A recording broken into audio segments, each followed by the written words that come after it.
ಕರ್ತನ ಪರಿಶುದ್ಧ ನಾಮಕ್ಕೆ ಸ್ತೋತ್ರ ಉಂಟಾಗಲಿ. ಸೇರಿ ಬಂದಂತಹ ಎಲ್ಲ ದೇವಜನರಿಗೆ ಕರ್ತನಾದ ಯೇಸು ಕ್ರಿಸ್ತನ ಅತಿ ಶ್ರೇಷ್ಠ ನಾಮದಲ್ಲಿ ಪ್ರೀತಿಯಿಂದ ವಂದಿಸುವನಾಗಿದ್ದೇನೆ. ನಿಜವಾಗಿಯೂ ಕರ್ನಾಟಕ YMF ಈ ಒಂದು ಸೇವೆ ಕರ್ನಾಟಕದ ವಿವಿಧ ಭಾಗದಲ್ಲಿ ಕರ್ತನ ಮಹಿಮೆಗೋಸ್ಕರ ದೇವರ ವಾಕ್ಯವನ್ನು ಪ್ರಸಿದ್ಧಿಪಡಿಸುವುದಕ್ಕಾಗಿಯೂ ಪ್ರಚುರಪಡಿಸುವುದಕ್ಕಾಗಿಯೂ ಈ ರೀತಿ ಸ್ಥಳೀಯ ಸಭೆಯನ್ನು ಪ್ರೋತ್ಸಾಹಿಸಿ ಅವರ ಸಹಕಾರದ ಮೇರೆಗೆ ಏಕದಿನದ ಶಿಬಿರ, ವಿವಿಧ ಕೂಟಗಳು ಅವರು ಏರ್ಪಡಿಸ್ತಾ ಇದ್ದಾರೆ. ಹಾಗಾಗಿ ಇವತ್ತು ಬಳ್ಳಾರಿಯಲ್ಲಿರುವಂತಹ ಶಾರೋನ್ ಕ್ರಿಶ್ಚಿಯನ್ ಅಸೆಂಬ್ಲಿ ಅವರ ಸಹಯೋಗದಲ್ಲಿ ಈ ಕೂಟವನ್ನು ಏರ್ಪಡಿಸಿದ್ದಕ್ಕಾಗಿ ಸ್ಥಳೀಯ ಸಭೆಯ ಹಿರಿಯರನ್ನು, ಎಲ್ಲ ಸಹೋದರ ಸಹೋದರಿ ವಿಶ್ವಾಸಿಯವರನ್ನು ಕರ್ತನ ಹೆಸರಿನಲ್ಲಿ ನಾನು ವಂದಿಸುವನಾಗಿದ್ದೇನೆ. ಹಾಗೂ YMF ತಂಡದವರನ್ನು ಹಾಗೂ ಸೇರಿ ಬಂದಂಥ ಎಲ್ಲ ದೇವಜನರನ್ನು ಮತ್ತು ವಿಶೇಷವಾಗಿ ನನಗೆ ಪ್ರೋತ್ಸಾಹಿಸಿದಂಥ ನನ್ನ ಜೊತೆಗೆ ದೇವರ ವಾಕ್ಯವನ್ನು ಹಂಚಿಕೊಳ್ಳುತ್ತಿರುವ ದೇವದಾಸರು ಸಹೋದರಾದ ಜೋದಾಸನ ಅವರನ್ನು ನಾನು ಪ್ರೀತಿಯಿಂದ ವಂದಿಸುವನಾಗಿದ್ದೇನೆ. ನಮ್ಮ ಮುಂದೆ ಇಟ್ಟಿರುವಂತಹ ಒಂದು ಪ್ರಸ್ತಾಪ, ಅದು ವಿಶ್ವಾಸಿಯ ಮಾದರಿಯ ಜೀವಿತ. ಈಗಾಗಲೇ ದೇವದಾಸರು ತುಂಬಾ ಸ್ಪಷ್ಟವಾದ ರೀತಿಯಿಂದ ಒಬ್ಬ ವಿಶ್ವಾಸಿಯ ಮಾದರಿಯ ಜೀವಿತ ಹೇಗಿರಬೇಕು ಎಂಬುದನ್ನು ಮೊದಲನೇ ತಿಮೋತಿಯನ ಪತ್ರಿಕೆಯಿಂದ ಅಪೊಸ್ತಲನಾದ ಪೌಲನು ತಿಮೋತಿಯನಿಗೆ ಬರೆದಂತಹ ಆ ಮಾತುಗಳಿಂದ ಅವರು ಆ ಪ್ರಸ್ತಾಪದ ವಾಕ್ಯದ ಅಡಿಯಲ್ಲಿ ಮಾತಾಡುತ್ತಾ ಇದ್ದರು. ತುಂಬಾ ನೇರವಾಗಿ ಈ ದಿನಗಳಲ್ಲಿ ವಿಶ್ವಾಸಿಗಳಲ್ಲಿ ಕಂಡು ಬರಬೇಕಾಗಿರುವಂತಹ ಈ ಒಂದು ಮಾದರಿಯುತ ಜೀವಿತ ಅವರು ತೆಲುಗು ಭಾಷೆಯಲ್ಲಿ ತುಂಬಾ ಸ್ಪಷ್ಟವಾಗಿ ಹೇಳ್ತಾ ಇದ್ರು. ಅಲ್ಪನಾದ ನನಗೆ ಕನ್ನಡ ಭಾಷೆ, ಹಾಗಾಗಿ ನಾನು ತುಂಬಾ ಕಷ್ಟದಿಂದ ಗ್ರಹಿಸ್ತಾ ಇದ್ದೆ, ತಿಳ್ಕೊಳ್ತಾ ಇದ್ದೆ, ವಾಕ್ಯ ಓದ್ತಾ ಇದ್ದೆ. ಹಾಗಾಗಿ ಸ್ವಲ್ಪ ಅರ್ಥ ಆಗಿದೆ. ಅವರು ನಮ್ಮ ಭಾಷೆ ಶೈಲಿ ಹೇಗೆ ಇರಬೇಕು, ಮಾತುಗಳಲ್ಲಿ ನಾವು ಹೇಗೆ ಮಾತಾಡಬೇಕೆಂಬುದನ್ನು ವಾಕ್ಯಾಧಾರದಿಂದ ತುಂಬಾ ಸ್ಪಷ್ಟವಾಗಿ ನಮ್ಮ ಮುಂದೆ ಅವರು ಇಟ್ಟಿದ್ದಾರೆ. ನನಗೂ ಅದೇ ಪ್ರಸ್ತಾಪದ ಮೇಲೆ ಮಾತಾಡಲಿಕ್ಕೆ ಹೇಳಿದರು. YMF ತಂಡದವರು ತುಂಬಾ ಚುರುಕಾಗಿದ್ದಾರೆ, ತುಂಬಾ ಅವರು ಗಮನಿಸ್ತಾರೆ. ಒಂದು ವೇಳೆ ನನ್ನನ್ನು ತಿದ್ದಿಸಿಕೊಳ್ಳುವುದಕ್ಕಾಗಿ ಒಂದು ವೇಳೆ ಈ ಪ್ರಸ್ತಾಪವನ್ನು ಕೊಟ್ಟು ನೀನೇ ಈ ವಾಕ್ಯವನ್ನು ಹೇಳು ಎಂದು ಹೇಳಿದಕ್ಕೆ ಆರಿಸಿಕೊಂಡಿದ್ದಾರೇನೋ ಅಂತ ನನಗೆ. ಯಾವಾಗ ಈ ಪ್ರಸ್ತಾಪ ನಾನು ಓದಿ ಆಲೋಚನೆ ಮಾಡ್ತಾ ಇದ್ದೆ, ಒಂದು ವೇಳೆ ನಾನು ಮಾದರಿಯಾಗಿ ಇಲ್ಲದಿದ್ದರೆ ಇದು ಮಾತಾಡುವುದರಲ್ಲಿ ಏನೂ ಅರ್ಥ ಇಲ್ಲ. ದೇವದಾಸರು ಈಗಾಗಲೇ ಹೇಳಿದ ಹಾಗೆ ಇಲ್ಲಿ ನಿಂತು ತುಂಬಾ ಮಾತಾಡುತ್ತಾರೆ, ಆದರೆ ಅವರ ಕ್ರಿಸ್ತಿಯ ಜೀವಿತ ಅದಾಗಿಲ್ಲ. ಹಾಗಾಗಿ ಅನೇಕ ಸಭೆಗಳಲ್ಲಿ ಇವತ್ತು ವಿಶ್ವಾಸಿಗಳು ಎಷ್ಟರ ಮಟ್ಟಿಗೆ ಅವರು ಕರ್ತನಿಗೋಸ್ಕರ ಅವರು ಜೀವಿಸಬೇಕು ಅಥವಾ ಅವರು ಮಾದರಿಯುತ ಇರಬೇಕು, ಆ ರೀತಿಯಾಗಿ ಸಭೆಗಳಲ್ಲಿ ಇಲ್ಲ. ನಾವು ಆರಂಭದಲ್ಲಿ ಒಂದೆರಡು ವಾಕ್ಯಗಳನ್ನು ಓದಿಕೊಳ್ಳೋಣ. ಅವರು ತಿಮೋತಿಯನಿಗೆ ಹೇಳಿದರು, ನಾನು ತೀತನ ಬರೆದ ಪತ್ರಿಕೆಯ ಕಡೆಗೆ ನಿಮ್ಮ ಗಮನವನ್ನು ಹರಿಸಲಿಕ್ಕೆ ಇಷ್ಟಪಡ್ತಾ ಇದ್ದೇನೆ. ಹಾಗಾಗಿ ನಾವು ಆ ತೀತನ ಬರೆದ ಪತ್ರಿಕೆ 2ನೇ ಅಧ್ಯಾಯ 7ನೇ ವಾಕ್ಯದಲ್ಲಿಯೂ ನಾವು ಆ ಪದ ಪ್ರಯೋಗ ಆಗಿರುವುದನ್ನು ನೋಡಬಹುದು. ಟೈಟಸ್ ಚಾಪ್ಟರ್ 2 ವರ್ಸ್ 7, ತೀತನ ಬರೆದ ಪತ್ರಿಕೆ 2ನೇ ಅಧ್ಯಾಯ 7ನೇ ವಾಕ್ಯ. 6ನೇ ವಾಕ್ಯದ ಆ ಕೊನೆಯ ಭಾಗದಿಂದ ನಾನು ಓದ್ತಾ ಇದ್ದೇನೆ. ನೀನು ಯವನಸ್ಥರನ್ನು ಎಚ್ಚರಿಸು, ಸತ್ಕಾರ್ಯ ಮಾಡುವುದರಲ್ಲಿ ನೀನೇ ಮಾದರಿಯಾಗಿರು. ನೀನು ಮಾಡುವ ಉಪದೇಶದಲ್ಲಿ ಯಥಾರ್ಥತ್ವವು, ಗೌರವವು, ಆಕ್ಷೇಪಣೆಗೆ ಆಸ್ಪದವಿಲ್ಲದಂತ ಸ್ವಸ್ಥ ಬುದ್ಧಿಯು ಇರಬೇಕು ಎಂಬುದೇ. ದೇವರು ಈ ವಾಕ್ಯವನ್ನು ಆಶೀರ್ವದಿಸಲಿ. ಇನ್ನೊಂದು ವಾಕ್ಯ ನಿಮ್ಮ ಗಮನಕ್ಕೆ ತರಲಿಕ್ಕೆ ಇಷ್ಟಪಡ್ತಾ ಇದ್ದೇನೆ. ಅದು ಮೊದಲನೇ ಪೇತ್ರ 5ನೇ ಅಧ್ಯಾಯ 3ನೇ ವಾಕ್ಯ. 1 Peter chapter 5 verse 3. 1 Peter chapter 5 verse 3. ಮೊದಲನೇ ಪೇತ್ರ 5ನೇ ಅಧ್ಯಾಯ 3ನೇ ವಾಕ್ಯ. ದೇವರು ನಿಮ್ಮ ವಶದಲ್ಲಿಟ್ಟಿರುವ ಸಭೆಗಳ ಮೇಲೆ ದೊರೆತನ ಮಾಡುವವರಂತೆ ನಡೆಯದೆ ಮಂದೆಗೆ ಮಾದರಿಯಾಗಿಯೇ ನಡೆದುಕೊಳ್ಳಿರಿ ಎಂಬುದೇ. ದೇವರು ಈ ವಾಕ್ಯವನ್ನು ಆಶೀರ್ವದಿಸಲಿ. ಒಂದು ಚಿಕ್ಕ ಪ್ರಾರ್ಥನೆ ನಾನು ಮಾಡಿಕೊಳ್ತೇನೆ. ನಮ್ಮನ್ನು ಬಹಳವಾಗಿ ಪ್ರೀತಿ ಮಾಡಿರುವ ಪರಲೋಕ ತಂದೆಯೇ, ನಿನ್ನ ನಾಮಕ್ಕೆ ಸ್ತೋತ್ರ. ಓದಿದಂತಹ ವೇದ ಭಾಗವನ್ನು ನೀನು ಆಶೀರ್ವದಿಸಿದ್ದಿ. ನಾವೆಲ್ಲರೂ ಇದನ್ನು ಅರ್ಥೈಸಿಕೊಳ್ಳುವ ಹಾಗೆ ನಿನ್ನ ಕೃಪೆ ನಮಗೆ ಬೇಕಾಗಿದೆ. ಮಾತಾಡುವ ಅಲ್ಪನಾದ ನನ್ನನ್ನು ಶಿಲುಬೆ ಕೆಳಗೆ ಮುಚ್ಚಿಸಿ, ನಿನ್ನ ಮುದ್ದು ಕುಮಾರನು ನಮ್ಮ ಆತ್ಮರಕ್ಷಕನಾಗಿರುವಂತಹ ಯೇಸು ಕ್ರಿಸ್ತನು ಮಾತ್ರ ಇಲ್ಲಿ ಕಂಡು ಬರುವ ಹಾಗೆಯೂ ನಾವೆಲ್ಲರೂ ಆ ವಾಕ್ಯಗಳನ್ನು ಗ್ರಹಿಸಲಿಕ್ಕಾಗುವಂತೆ ಪರಿಶುದ್ಧಾತ್ಮ ದೇವರು ನಮಗೆ ಕೃಪೆ ಕೊಡಲೆಂದು ಈ ಪ್ರಾರ್ಥನೆಯನ್ನು ನಮ್ಮ ಕರ್ತನ ಒಡೆಯನ ರಕ್ಷಕನಾಗಿರುವ ಯೇಸು ಕ್ರಿಸ್ತನ ಹೆಸರಿನಲ್ಲಿ ಸ್ತೋತ್ರ ಮಾಡಿ ಬೇಡಿ ಹೊಂದಿದ್ದೇವೆ ನಮ್ಮ ತಂದೆ. ಆಮೇಲೆ ದೇವರು ನಮಗೆ ಕೊಟ್ಟಂತಹ ಈ ವಾಕ್ಯಗಳಿಂದ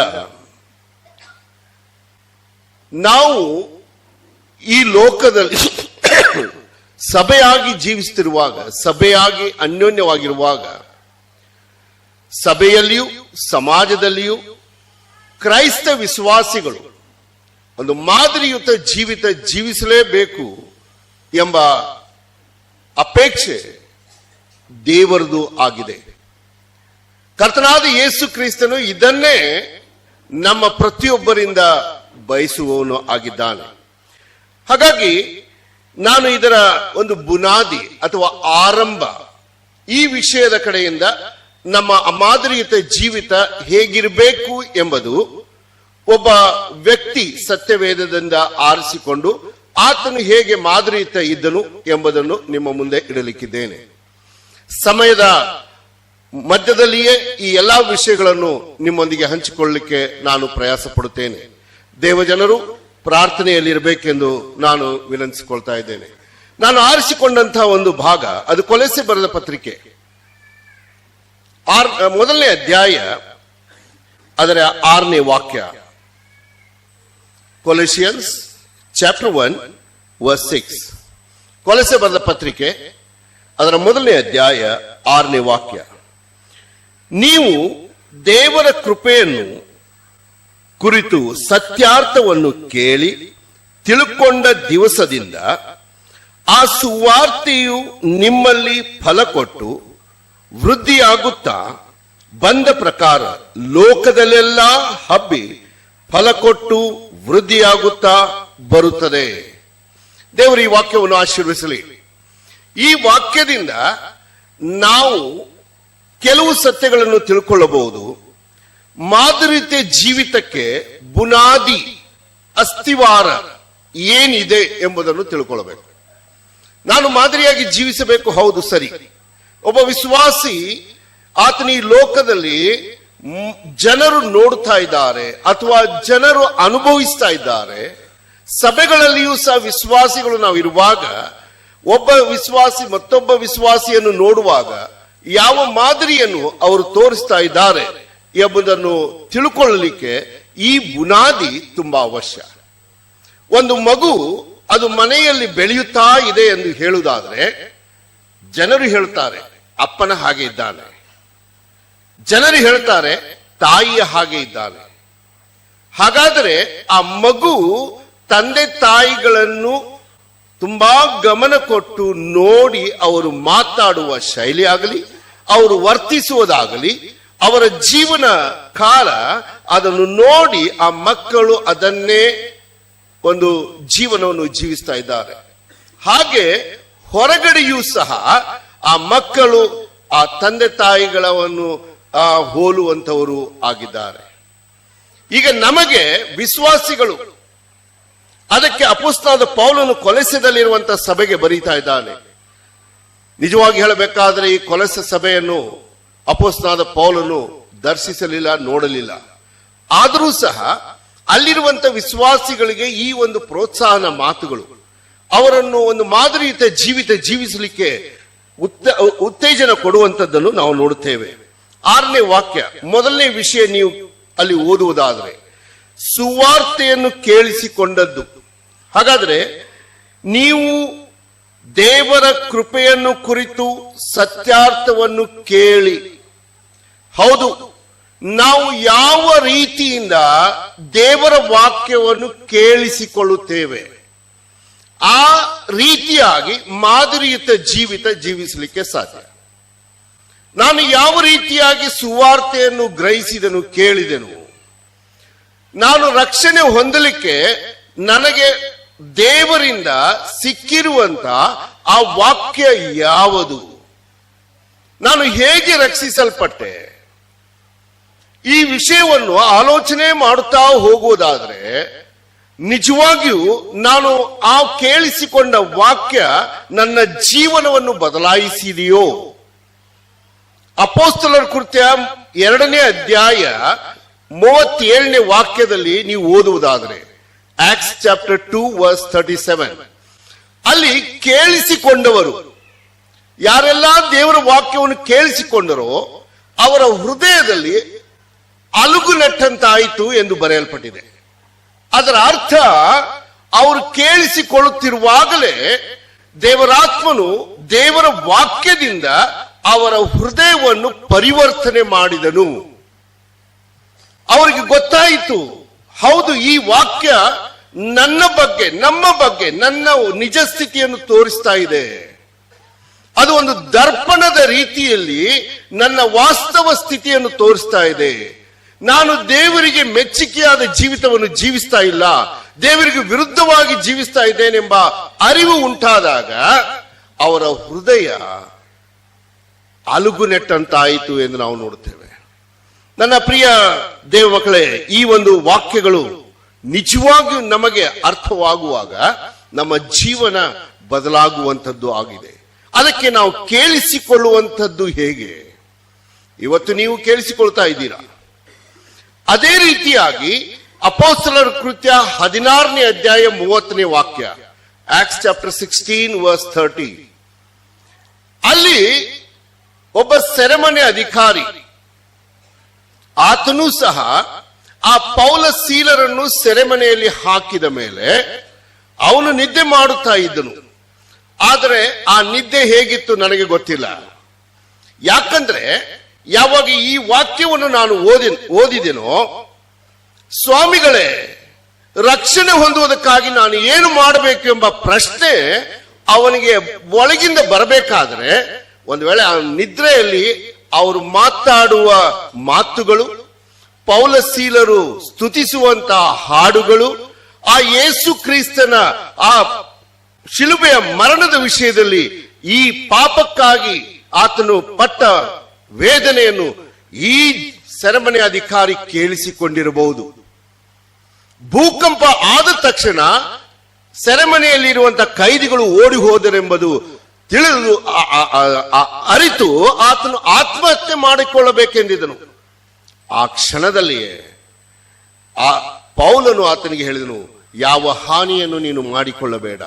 ಆವಾಗ ದೀಪ ತರಬೇಕೆಂದು ಹೇಳಿ, ಸ್ವಾಮಿಗಳೇ, ನಾನು ರಕ್ಷಣೆ ಹೊಂದುವುದಕ್ಕಾಗಿ ಏನು ಮಾಡಬೇಕು? ಹೇಗೆ ಈ ಮಾತುಗಳು ಬರಲಿಕ್ಕೆ ಸಾಧ್ಯ? ನನ್ನ ಪ್ರಿಯ ಸಹೋದರ ಸಹೋದರಿ, ನಾನು ಒಂದು ಮಾದರಿಯಾದ ಜೀವಿತ, ಕ್ರಿಸ್ತಿಯ ವಿಶ್ವಾಸಿಯ ಜೀವಿತ ಜೀವಿಸಬೇಕಾಗಿದ್ದರೆ ನನ್ನ ಬುನಾದಿ ಈ ರೀತಿಯಾಗಿ ಪರಿವರ್ತನೆ ಆಗಿದ್ದಲ್ಲಿ ಯಾವ ಕಾರಣಕ್ಕೂ ನಾನು ಮಾದರಿ ಇಲ್ಲದಂತ ಜೀವಿತ ಜೀವಿಸಲಿಕ್ಕಿಲ್ಲ. ಹಾಗಾದ್ರೆ ಈ ಜೈಲ್ ಅಧಿಕಾರಿ, ಸೆರೆಮನೆ ಅಧಿಕಾರಿ ಈ ಪ್ರಶ್ನೆ ಕೇಳಿದ್ದರಲ್ಲಿ ಆತನಲ್ಲಿ ಆದಂತ ಪರಿವರ್ತನೆ, ಆತನ ಆ ಜೀವಿತದಲ್ಲಿ ಆದಂತ ಮಾರ್ಪಾಟ, ಆತನು ಅವರನ್ನು ಮನೆಗೆ ಕರ್ಕೊಂಡು ಬರುವುದು, ಮನೆಯವರೆಲ್ಲರಿಗೂ ಸುವಾರ್ತೆಯನ್ನು ಕೇಳಿಸಿಕೊಂಡು ಅವರೆಲ್ಲರೂ ರಕ್ಷಣೆ ಅನುಭವಕ್ಕೆ ಬಂದು ಅವರಿಗೆ ದೀಕ್ಷಾ ಸ್ನಾನ ಕೊಟ್ಟು ಅವರನ್ನು ಉಪಚರಿಸಿ ಆಮೇಲೆ ಅವರನ್ನು ಅಲ್ಲಿಂದ ಹೊರಗೆ ಕಳಿಸುವುದು ಇದು ಸಾಧಾರಣ ಮಾತಲ್ಲ. ಅವನ ಜೀವಿತವೇ ಮಾದರಿಯಾದ ಜೀವಿತ ಅಲ್ಲಿ ಕಂಡು ಬರುವುದನ್ನು ನೀವು ನೋಡಬಹುದು. ನಾನು ಮೊದಲನೇ ವಿಷಯ ಹೇಳ್ತೇನೆ, ಕೇಳಿಸಿಕೊಳ್ಳುವಂತಹ ಪ್ರತಿಯೊಬ್ಬ ವ್ಯಕ್ತಿ ಆತನು ರಕ್ಷಿಸಲ್ಪಟ್ಟು ಕರ್ತನ ನಂಬಿಕೆಯಲ್ಲಿ ಒಂದು ವಿಶ್ವಾಸಿಯ ಮಾದರಿಯ ಜೀವಿತ ಜೀವಿಸಲಿಕ್ಕೆ ಸಾಧ್ಯ. ಹಾಗಾದ್ರೆ ಏನು ಕೇಳಿಸಿಕೊಂಡನು? ಅದೇ ಆ ಮಾತು, ದೇವರ ವಾಕ್ಯ. ಆ ಇಬ್ಬಾಯಿ ಕತ್ತಿಗಿಂತಲೂ ತೀಕ್ಷ್ಣವಾಗಿರುವಂತ ಆ ಮಾತು ಅವನ ಹೃದಯಕ್ಕೆ ಅಲುಗು ನೆಟ್ಟಂತಾದಾಗ ಅವನು ಮಾರ್ಪಾಟ ಹೊಂದಿದ್ದು. ಎರಡನೇದ್ದು, ಅಲ್ಲಿಯೇ ನೀವು ಓದಿದರಲ್ಲಿ ಕೊಲೊಸೆ ಬರೆದ ಪತ್ರಿಕೆ 1ನೇ ಅಧ್ಯಾಯ 6ನೇ ವಾಕ್ಯ. ಎರಡನೇ ವಿಷಯ ನನಗೆ ಕಂಡು ಬಂದದ್ದು, ನೀವು ದೇವರ ಕೃಪೆಯನ್ನು ಕುರಿತು ಸತ್ಯಾರ್ಥವನ್ನು ಕೇಳಿ ತಿಳುಕೊಂಡ ಎಂಬ ವಾಕ್ಯ ಅಲ್ಲಿ ಬರೆದಿದೆ. ತಿಳುಕೊಂಡ. ತುಂಬಾ ಸಾರಿ ನಾವು ಕೇಳಿಸಿಕೊಳ್ಳುತ್ತೇವೆ, ಆದರೆ ತಿಳುಕೊಳ್ಳುವುದಕ್ಕಾಗಿ ನಮಗೆ ಆಲೋಚನೆಗಳು ಬೇರೆ ಬರ್ತದೆ. ಕೇಳಿಸಿಕೊಳ್ಳುವುದು ಕಿವಿಯಿಂದ, ಆದರೆ ಗ್ರಹಿಸಿ ತಿಳುಕೊಳ್ಳುವುದು ಹೃದಯದಿಂದ. ನಿಮ್ಮ ತಿಳುವಳಿಕೆ ಆ ವಾಕ್ಯಕ್ಕೆ ಹೇಗೆ ಸ್ಪಂದಿಸುತ್ತದೆ, ನೀವು ಏನು ಕೇಳಿಸಿಕೊಂಡಿರೋ ಅದನ್ನು ಹೇಗೆ ತಿಳ್ಕೊಳ್ಳುತ್ತೀರಿ. ಇದಕ್ಕೆ ಇಂಗ್ಲಿಷ್ನಲ್ಲಿ ಒಳ್ಳೆ ಒಂದು ಪದ ಇದೆ, ಅಂಡರ್ಸ್ಟ್ಯಾಂಡಿಂಗ್. ಇಲ್ಲದಿದ್ದರೆ ಮಿಸ್ಅಂಡರ್ಸ್ಟ್ಯಾಂಡಿಂಗ್. ಒಂದು ವೇಳೆ ನೀವು ಸರಿಯಾಗಿ ಅದನ್ನು ಅರ್ಥ ಮಾಡಿಕೊಳ್ಳದೆ ಇದ್ರೆ ನೀವು ಅದನ್ನು ತಪ್ಪಾಗಿ ಅರ್ಥ ಮಾಡಿಕೊಳ್ಳಲಿಕ್ಕೂ ಸಾಧ್ಯ. ನೀವು ಒಂದು ವೇಳೆ ಅದನ್ನು ಸರಿಯಾಗಿ ಗ್ರಹಿಸದೆ ಹೋದರೆ, ಕೇಳಿಸಿಕೊಳ್ಳದೆ ಹೋದರೆ, ನೀವು ಒಂದು ಮಾದರಿಯುತ ಕ್ರಿಸ್ತಿಯ ಜೀವಿತ ಜೀವಿಸಲಿಕ್ಕೆ ಆಗೋದಿಲ್ಲ. ನಾವು ರಕ್ಷಣೆ ಹೊಂದಿದಾಗ ನಿಜವಾಗಿಯೂ ದೇವರ ವಾಕ್ಯ ನನ್ನ ಜೀವನವನ್ನು ಮಾರ್ಪಡಿಸಿತು. ನಾನು ರಕ್ಷಣೆ ಹೊಂದಿದಾಗ ಈ ವಾಕ್ಯಗಳನ್ನು ನಾನು ತಿಳ್ಕೊಂಡೆನು ಎಂಬ ಒಂದು ಆಲೋಚನೆ ಈ ಕ್ಷಣದಲ್ಲಿಯೂ ನಾವು ಮಾಡಲಿಕ್ಕೆ ದೇವರು ನಮಗೆ ಕೃಪೆ ಕೊಡ್ತಾ ಇದ್ದಾನೆ. ದೇವರ ಆತ್ಮನು ನಮಗೆ ಸಹಾಯ ಮಾಡುತ್ತಾನೆ ಈ ಸತ್ಯಾರ್ಥಗಳನ್ನು ತಿಳ್ಕೊಳ್ಳುವುದಕ್ಕಾಗಿ. ಅಲ್ಲಿ 3ನೇ ಸಂದರ್ಭ ವಿಷಯವನ್ನು ನೀವು ನೋಡುವುದಾದರೆ, ಅದು ನಮ್ಮ ಜೀವಿತದಿಂದ ಕಂಡು ಬರುವಂತದ್ದು. ಸುವಾರ್ತೆಯು ನಿಮ್ಮಲ್ಲಿ ಫಲ ಕೊಟ್ಟು ವೃದ್ಧಿಯಾಗುತ್ತಾ ಎಂಬ ಪದ ಅಲ್ಲಿ ನಾವು ನೋಡ್ತಾ ಇದ್ದೇವೆ. ಹಾಗಾದ್ರೆ ನಾನು 3ನೇ ವಿಷಯ, ಒಂದು ಬುನಾದಿಯಾಗಿ ಒಬ್ಬ ವಿಶ್ವಾಸಿ ಮಾದರಿ ಜೀವಿತಕ್ಕೆ ಬೇಕಾಗಿರುವಂತದ್ದು, ಆತನು ಆ ವಾಕ್ಯಗಳನ್ನು ಕೇಳಿ ತಿಳ್ಕೊಂಡು ಅಲ್ಲಿ ಫಲ ಕೊಟ್ಟು ಎಂದು ನಾವು ನೋಡ್ತಾ ಇದ್ದೇವೆ. ಈಗಾಗಲೇ ದೇವರ ದಾಸರು ಗಲಾತ್ಯದವರ ಬರೆದ ಪತ್ರಿಕೆ 5ನೇ ಅಧ್ಯಾಯ 22ನೇ ವಾಕ್ಯದಿಂದ ಆ ಫಲದ ಒಂದು ಗುಣಗಳನ್ನು ಅಲ್ಲಿ ಅವರು ವರ್ಣಿಸಿದರು. ಆ 9 ಗುಣ ಆ ಫಲದಲ್ಲಿ ಇರುವಂತದ್ದು ಪರಿಶುದ್ಧಾತ್ಮನ ಫಲ. ಹಾಗಾಗಿ ನೀವು ತಿಳ್ಕೊಳ್ಳಬೇಕಾಗಿರುವಂತದ್ದು, ನನ್ನ ಕ್ರಿಸ್ತಿಯ ಜೀವಿತದಲ್ಲಿ ಆ ಗುಣಗಳು ಕಂಡು ಬರುತ್ತಾ ಇದೆಯೋ. ನಾನು ಯಾವಾಗಲೂ ಈ ರೀತಿಯಾಗಿ ಹೇಳುವಂಥದ್ದು, 9 ಗುಣ ಇದೆ ಸರಿ, 9 ಗುಣ ನನ್ನಲ್ಲಿ ಇಲ್ಲ. ಅವ್ರು ಹೇಳಿದ್ರು ಕನಿಷ್ಠ ಪಕ್ಷ ಆ ಕಡೆಯ ಗುಣ ಸಹನಶೀಲತೆ ಅಥವಾ ಶಮೆದಮೆ ಅದನ್ನಾದರೂ ನಮ್ಮ ಜೀವಿತದಲ್ಲಿ ಕಂಡು ಬರಲಿ ಎಂದು ಹೇಳ್ತಾ ಇದ್ರು.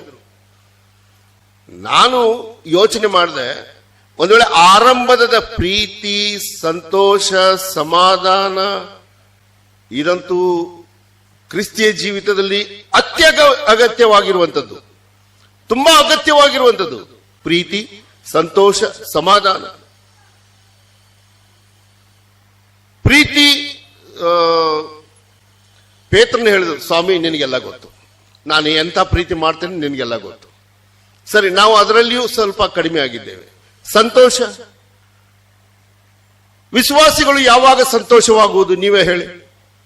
ಬರ್ತ್ಡೇ ಇದ್ದಾಗ, ಆನಿವರ್ಸರಿ ಇದ್ದಾಗ, ಅಥವಾ ಯಾರಾದ್ರೂ ಒಳ್ಳೆ ಉಡುಗೊರೆಯನ್ನು ಕೊಟ್ರೆ, ಬಹುಮಾನ ಕೊಟ್ರೆ ಸಂತೋಷವಾಗ್ತೇವೆ. ವಿಶ್ವಾಸಿಗಳ ಬಗ್ಗೆ ಹೇಳ್ತಾ ಇದ್ದೀನಿ. ಏನಾದ್ರೂ ಸಕ್ಸಸ್ ಆದ್ರೆ ನಾವು ತುಂಬಾ ಸಂತೋಷ ಪಡ್ತಾ ಇದ್ದೇವೆ. ಆದ್ರೆ ಅಪೊಸ್ತಲನಾದ ಪೌಲನು ಸೆರೆವಾಸದಲ್ಲಿ ಇದ್ದುಕೊಂಡು ಫಿಲಿಪ್ಪಿ ಬರೆದ ಪತ್ರಿಕೆ 4ನೇ ಅಧ್ಯಾಯ 4ನೇ ವಾಕ್ಯ ಬರೀತಾ ಇದ್ದಾನೆ. ಏನಂತೆ? ನಾನು ಹೇಳಲ್ಲ, ನೀವು ಹೇಳಿದಿರಿ. ದೇವರ ವಾಕ್ಯ ಹೇಳ್ತದೆ, ಯಾವಾಗಲೂ ಕರ್ತನಲ್ಲಿ ಸಂತೋಷಿಸಿರಿ. ಅಂದರೆ ನಮ್ಮ ಎಲ್ಲಾ ಕ್ಷಣಗಳಲ್ಲಿಯೂ, ಎಲ್ಲಾ ಸಮಯದಲ್ಲಿಯೂ, ಎಲ್ಲಾ ಕ್ಷೇತ್ರಗಳಲ್ಲಿಯೂ ಸಂತೋಷವಾಗಿರಿ. ಸಾಧ್ಯನಾ? ಇದೇ ಮಾದರಿಯುತ ಜೀವಿತ ನನ್ನ ಜೀವಿತದಿಂದ ಕಂಡು ಬರುವಂತದ್ದು. ಎಷ್ಟು ಸಂತೋಷವಾಗಿದ್ದಾರಪ್ಪ ಅವರು! ಎಂಥ ಸಮಯದಲ್ಲಿ ಅವರು ನೋಡಿದರೆ ನಗ್ತಾನೆ ಇರ್ತಾರೆ. ಹಾಗಾದರೆ ಕ್ರಿಸ್ತಿಯ ಜೀವಿತದಲ್ಲಿ ಬೇಕಾಗಿರುವಂತಹ ಬುನಾದಿ ಆ ಪ್ರೀತಿ, ಸಂತೋಷ, ಸಮಾಧಾನ. ಹೌದು, ಇವೆಲ್ಲವೂ ನಮಗೆ ಶ್ರಮೆದಮಗೆ ನಡೀತದೆ. ಅಟ್ಲೀಸ್ಟ್ ಈ 3 ಆದರೂ ನಾವು ಪ್ರಾಕ್ಟೀಸ್ ಮಾಡೋಣ, ಪ್ರಯಾಸ ಪಡೋಣ. ನನ್ನ ಜೀವಿತದಲ್ಲಿ ಒಂದು ವಿಶ್ವಾಸಿಯ ಮಾದರಿ ಜೀವಿತವಿರಬೇಕಾದ್ರೆ ಈ ಫಲ ಕೊಡುವಂಥವರಾಗೋಣ. ಹೌದು, ನನ್ನಿಂದ ಫಲ ಕಂಡು ಬರಬೇಕು, ನಾನು ಫಲದಾಯಕನಾಗಬೇಕು. ತುಂಬಾ ಸಾರಿ ನಮಗನಿಸ್ತದೆ ಆತ್ಮಗಳನ್ನು ಗೆಲ್ಲುವುದು ಇದು ಫಲವಾಗಿದೆ ಎಂದು. ಅದನ್ನು ಗೆಲ್ಲಬೇಕಾದ್ರೆ ಈ ಗುಣಗಳುಳ್ಳ ಫಲ ನಿಮ್ಮಲ್ಲಿ ಕಂಡು ಬರಬೇಕು. ನಾನು ಒಂದು ಮಾದರಿಯುತನಾಗಬೇಕಾದ್ರೆ ಈ ಒಂದು ಫಲ ನನ್ನಲ್ಲಿ ಇರಬೇಕು. 4ನೇ ವಿಷಯ, ಅದೇ 6ನೇ ವಾಕ್ಯದಲ್ಲಿ ನೀವು ಗಮನ ಕೊಡುವುದಾದರೆ, ನಾವು ವೃದ್ಧಿಯಾಗುತ್ತಾ ಎಂಬ ಒಂದು ಪದ ಅಲ್ಲಿ ಬರ್ತದೆ. ಹಾಗಾದ್ರೆ ಸುವಾರ್ತೆ ನಾವು ಕೇಳಿದ ಆ ದಿನ ತಿಳ್ಕೊಂಡ ರೀತಿಯ ಪ್ರಕಾರ ನಾವು ಫಲ ಕೊಡುವಂಥವರಾಗಿ ವೃದ್ಧಿ ಆಗುತ್ತಾ ಬರಬೇಕು. ಇದು ತುಂಬಾ ಅವಶ್ಯವಾಗಿರುವಂತಹ ಒಂದು ಸಂಗತಿ. ನನ್ನ ಜೀವಿತ ವೃದ್ಧಿಯಾಗುತ್ತಾ ಇರಬೇಕು. ವೃದ್ಧಿ ಆಗದೆ ಇದ್ರೆ ಅದು ಎಲ್ಲಿಯೋ ಬುನಾದಿಯಲ್ಲಿ ನಾವು ತಪ್ಪಿದ್ದೇವೆ ಎಂದು ಹೇಳುವುದು ಸಾಧ್ಯತೆ ಇದೆ. ಮಕ್ಕಳು ಅಭಿವೃದ್ಧಿ ಆಗದೆ ಹೋದರೆ ತಂದೆ ತಾಯಿಗಳಿಗೆ ಚಿಂತೆ. ಮಕ್ಕಳು ಮಾತಾಡದೆ ಹೋದರೆ ಅಯ್ಯೋ ನನ್ನ ಮಗನು 2 ವರ್ಷ ಆಯ್ತು ಇನ್ನೂ ಮಾತಾಡ್ತಾ ಇಲ್ಲಲ್ಲ, ಎಷ್ಟು ಸಂಕಟ. ನನ್ನ ಮಗ ಸರಿಯಾಗಿ ನಡೀತಾ ಇಲ್ಲಲ್ಲ. ನಾವು ತಂದೆ ತಾಯಿಗಳು ನಮ್ಮ ಮಕ್ಕಳ ಬಗ್ಗೆ ಇಷ್ಟು ಚಿಂತಿಸುವರಾದ್ರೆ, ಪರಲೋಕದಲ್ಲಿರುವಂತಹ ದೇವರು ತನ್ನ ಒಬ್ಬನೇ ಮಗನನ್ನು ಕಳಿಸಿಕೊಟ್ಟು ಆ ಶಿಲುಬೆಯಲ್ಲಿ ರಕ್ತ ಸುರಿಸಿ ಸತ್ತು ಹೂನಲ್ಪಟ್ಟು ಮೃತ್ಯುಂಜನಾಗಿ ನನಗೆ ನಿನಗೆ ಹೊಸ ಜೀವನ ಕೊಟ್ಟಂತಹ ಯೇಸು ಸ್ವಾಮಿ, ಆ ಸುವಾರ್ತೆಯನ್ನು ಕೇಳಿ ತಿಳ್ಕೊಂಡು ಫಲ ಕೊಡುವಂತ ನಾವುಗಳು ವೃದ್ಧಿ ಆಗದಿದ್ದರೆ ಅವನಿಗೆ ಎಷ್ಟು ದುಃಖ ಆಗುವುದು. ಹಾಗಾದ್ರೆ ಕ್ರಿಸ್ತಿಯ ಒಂದು ಮಾದರಿಯ ಜೀವಿತದಲ್ಲಿ ನಾವು ಅಭಿವೃದ್ಧಿ ಆಗುವುದು ಸಹ ಅವಶ್ಯವಾಗಿದೆ. 5ನೇ ವಿಷಯ, ಅದೇ ವಾಕ್ಯದಲ್ಲಿ ನೀವು ಗಮನ ಕೊಡುವುದಾದರೆ, ಕೊಲಸೆ 1ನೇ ಅಧ್ಯಾಯ 6ನೇ ವಾಕ್ಯದ ಕೊನೆಯ ಭಾಗ, ಬಂದ ಪ್ರಕಾರ ಲೋಕದಲ್ಲೆಲ್ಲ ಹಬ್ಬಿ ಫಲ ಕೊಟ್ಟು ವೃದ್ಧಿಯಾಗುತ್ತಾ ಬರುತ್ತದೆ. ಅದು ತನ್ನಷ್ಟಕ್ಕೆ ತಾನೇ ವೃದ್ಧಿಯಾಗಿ ಸೀಮಿತವಾಗಿರದೆ ಅದು ಲೋಕದಲ್ಲೆಲ್ಲ ವಿರುದ್ಧ ಆಗುತ್ತದೆ. ಜೋಬ್ದಾಸನ್ ಅವರು ಹೈದರಾಬಾದ್ದವರು ಕರ್ನಾಟಕಕ್ಕೆ ಬಂದು ಅವರು ದೇವರ ವಾಕ್ಯವನ್ನು ಕೊಡ್ತಾ ಇದ್ದಾರಂದ್ರೆ ಅವರ ಅನುಭವ, ಅವರು ಕೇಳಿಸಿಕೊಂಡಂತ ಸುವಾರ್ತೆ, ತಿಳ್ಕೊಂಡಂತ ಸುವಾರ್ತೆ, ಆ ಸುವಾರ್ತೆಯ ಜೀವಿತದಲ್ಲಿ ತಾವು ಕೊಡುವಂತ ಫಲ ಅಷ್ಟೇ ಅಲ್ಲ, ಅದರಲ್ಲಿ ವೃದ್ಧಿ ಆಗುತ್ತಾ ಈಗ ಲೋಕಾದ್ಯಂತ ಅವರು ಸುವಾರ್ತೆ ಸಾರುವಂತಹ ಆ ಹಬ್ಬಿಕೊಳ್ಳುವಂಥದ್ದು ಇದು ನನ್ನ ನಿನ್ನ ಜೀವಿತದಲ್ಲಿ ಇರಬೇಕಾಗಿದೆ. ತುಂಬಾ ಸಾರಿ ಒಂದು ಯೋಚನೆ ಈ ರೀತಿಯಾಗಿ ಹೇಳ್ತಾರೆ, ಅವರೆಲ್ಲ ಒಂದು ಬಾವಿಯಲ್ಲಿರುವಂತ ಕಪ್ಪೆ ಆಗಿದ್ದಾರೆ, ಅವ್ರಿಗೇನು ಗೊತ್ತು ಜಗತ್ತು ಎಂದ್ರೆ ಏನು. ನಾವು ಹಾಗೆ ಇಲ್ಲ. ಅದಕ್ಕಾಗಿ ಯೇಸು ಸ್ವಾಮಿ ಹೇಳಿದ್ದು, ನೀವು ಲೋಕದ ಕಟ್ಟ ಕಡೆಗೆವರೆಗೂ ಹೋಗಿ ಏನಾಗಬೇಕು, ನನಗೆ ಸಾಕ್ಷಿಗಳಾಗಿರಬೇಕು. ಹಾಗಾಗಿ ಯೇಸು ಕ್ರಿಸ್ತನ 12 ಶಿಷ್ಯರು ಅವರು ಯೆರೂಸಲೇಮಿನಲ್ಲಿಯೇ ಕೂತುಕೊಳ್ಳದೆ ಲೋಕದ ಎಲ್ಲಾ ಕಡೆಗೆ, ಅಂದರೆ ನಮ್ಮ ಭಾರತಕ್ಕೂ ಬಂದು ರಕ್ತ ಸಾಕ್ಷಿಗಳಾಗಿ ಅವರು ಸಾಕ್ಷೀಕರಿಸಿದರು. ಇವತ್ತು ನನ್ನ ನಿನ್ನ ಜವಾಬ್ದಾರಿಗೆ ಅದೇ ಆಗಿದೆ. ಕೇವಲ ಕೇಳಿಸಿಕೊಂಡಿದ್ದೇನೆ, ತಿಳ್ಕೊಂಡಿದ್ದೇನೆ, ಫಲ ಕೊಡ್ತಾ ಇದ್ದೇನೆ, ವೃದ್ಧಿ ಆಗುತ್ತಾ ಇದ್ದೇನೆ ಅಷ್ಟಕ್ಕೆ ಸೀಮಿತ ಅಲ್ಲ, ನಾವು ರಕ್ತ ಸಾಕ್ಷಿಗಳಾಗಬೇಕು. ಇದು ಸ್ವಲ್ಪ ಕಠಿಣ ಬ್ರದರ್. ನಮ್ಮ ಸಭೆಯಲ್ಲಿ ಸಾಕ್ಷಿ ಕೊಡ್ತೇವೆ, ಹೊರಗಡೆ ಹೋಗಿ ಸಾಕ್ಷಿ ಕೊಡೋದು ಬೇಡ, ಔಟ್ರೀಚ್ ಬೇಡ ಬ್ರದರ್, ಒಳಗಡೆನೆ ಸಾಕು. ಬಹಿರಂಗವಾದ ಸುವಾರ್ತೆಗೆ ಹೆದರಿಕೊಂಡು ನಾವು ಗುಪ್ತವಾಗಿ ನಮ್ಮ ಕ್ರಿಸ್ತಿಯ ಜೀವಿತ ಎಷ್ಟರ ಮಟ್ಟಿಗೆ ಜೀವಿಸುವುದು. ಹಾಗಾಗಿ ಈ ಮಾದರಿಯುತ ಜೀವಿತಕ್ಕೆ ಇರುವಂತ ಬುನಾದಿ ಇದಾಗಿದೆ. ಇದನ್ನೇ ಈ ಅಧ್ಯಾಯದಲ್ಲಿ ನೀವು 7ನೇ ವಾಕ್ಯ ಓದುವುದಾದರೆ, ಕೊಲಸೆ 1ನೇ ಅಧ್ಯಾಯ 7ನೇ ವಾಕ್ಯ, ಆ ವ್ಯಕ್ತಿ ನಿಮ್ಮ ಮುಂದೆ ನಾನು ತರಲಿಕ್ಕಿದ್ದೇನೆ. ಕೊಲೋಸಿಯನ್ಸ್ ಚಾಪ್ಟರ್ 1 ವರ್ಸ್ 7. ಆತನ ಹೆಸರು ಈ ವಾಕ್ಯದಲ್ಲಿ ಉಲ್ಲೇಖವಾಗಿದೆ. 7ನೇ ವಾಕ್ಯ, ನಮ್ಮ ಪ್ರಿಯ ಜೊತೆಯ ದಾಸನಾದ ಎಪಫ್ರನಿಂದ ಆ ಸತ್ಯೋಪದೇಶವನ್ನು ಕಲಿತುಕೊಂಡಿರಿ. ಅವನು ನಿಮಗೋಸ್ಕರ ನಂಬಿಗಸ್ತನಾದ ಸೇವಕನು, ಪವಿತ್ರಾತ್ಮ ಪ್ರೇರಿತವಾದ ನಿಮ್ಮ ಪ್ರೀತಿಯ ವಿಷಯದಲ್ಲಿ ನನಗೆ ತಿಳಿಸಿದವನು ಅವನೇ. ತುಂಬಾ ಅದ್ಭುತವಾಗಿರುವಂತಹ ವಾಕ್ಯ. ಅಪೊಸ್ತಲನಾದ ಪೌಲನು ಕೊಲೊಸ್ಸೆಯಲ್ಲಿರುವಂತಹ ವಿಶ್ವಾಸಿಗಳಿಗೆ, ಸಭೆಗೆ ಬರೀತಾ ಇದ್ದಾನೆ.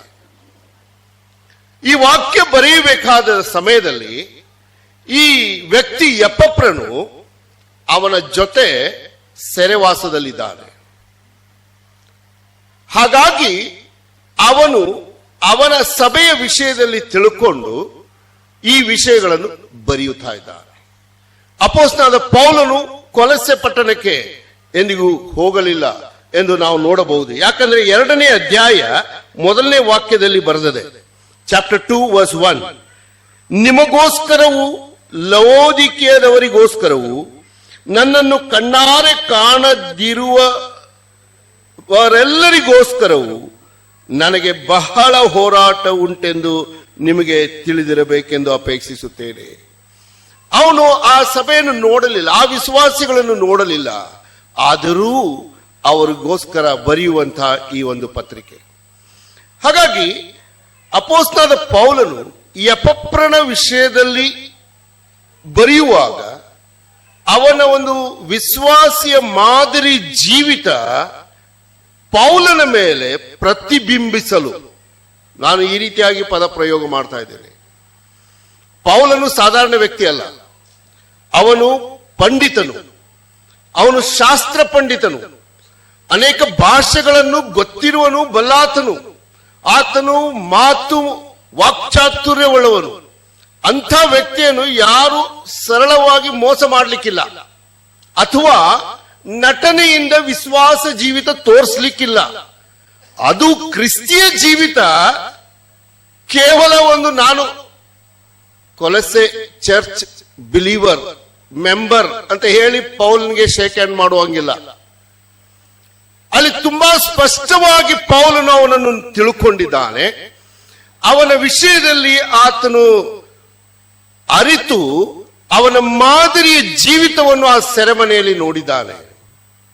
ಸೆರೆಮನೆಯಲ್ಲಿ ಮಾದರಿಯ ಜೀವಿತ, ಅದೇ ಇರುವುದು ವಿಶೇಷ. ನಾವು ಮನೆಯಲ್ಲಿ, ಸಭೆಯಲ್ಲಿ, ಸಮಾಜದಲ್ಲಿ ಒಂದು ಒಳ್ಳೆ ವರ್ತನೆ ಮಾಡಬಹುದು. ಸೆರೆಮನೆಯಲ್ಲಿ ಯೋಚನೆ ಮಾಡಿ, ಈ ಎಪಫ್ರನು ಸೆರೆವಾಸದಲ್ಲಿ ಇದ್ದುಕೊಂಡು ಆತನು ಪೌಲನಿಗೆ ವಿಶ್ವಾಸಿಯ ಮಾದರಿಯ ಜೀವಿತವನ್ನು ಪ್ರಕಟಿಸ್ತಾ ಇದ್ದಾನೆ, ಪ್ರತಿಬಿಂಬಿಸ್ತಾ ಇದ್ದಾನೆ. ಆತನು ಅಲ್ಲಿ ಆತನಿಗೆ ತೋರಿಸಿಕೊಡ್ತಾ ಇದ್ದಾನೆ, ನಾನು ಒಬ್ಬ ವಿಶ್ವಾಸಿಯಾಗಿದ್ದೇನೆ.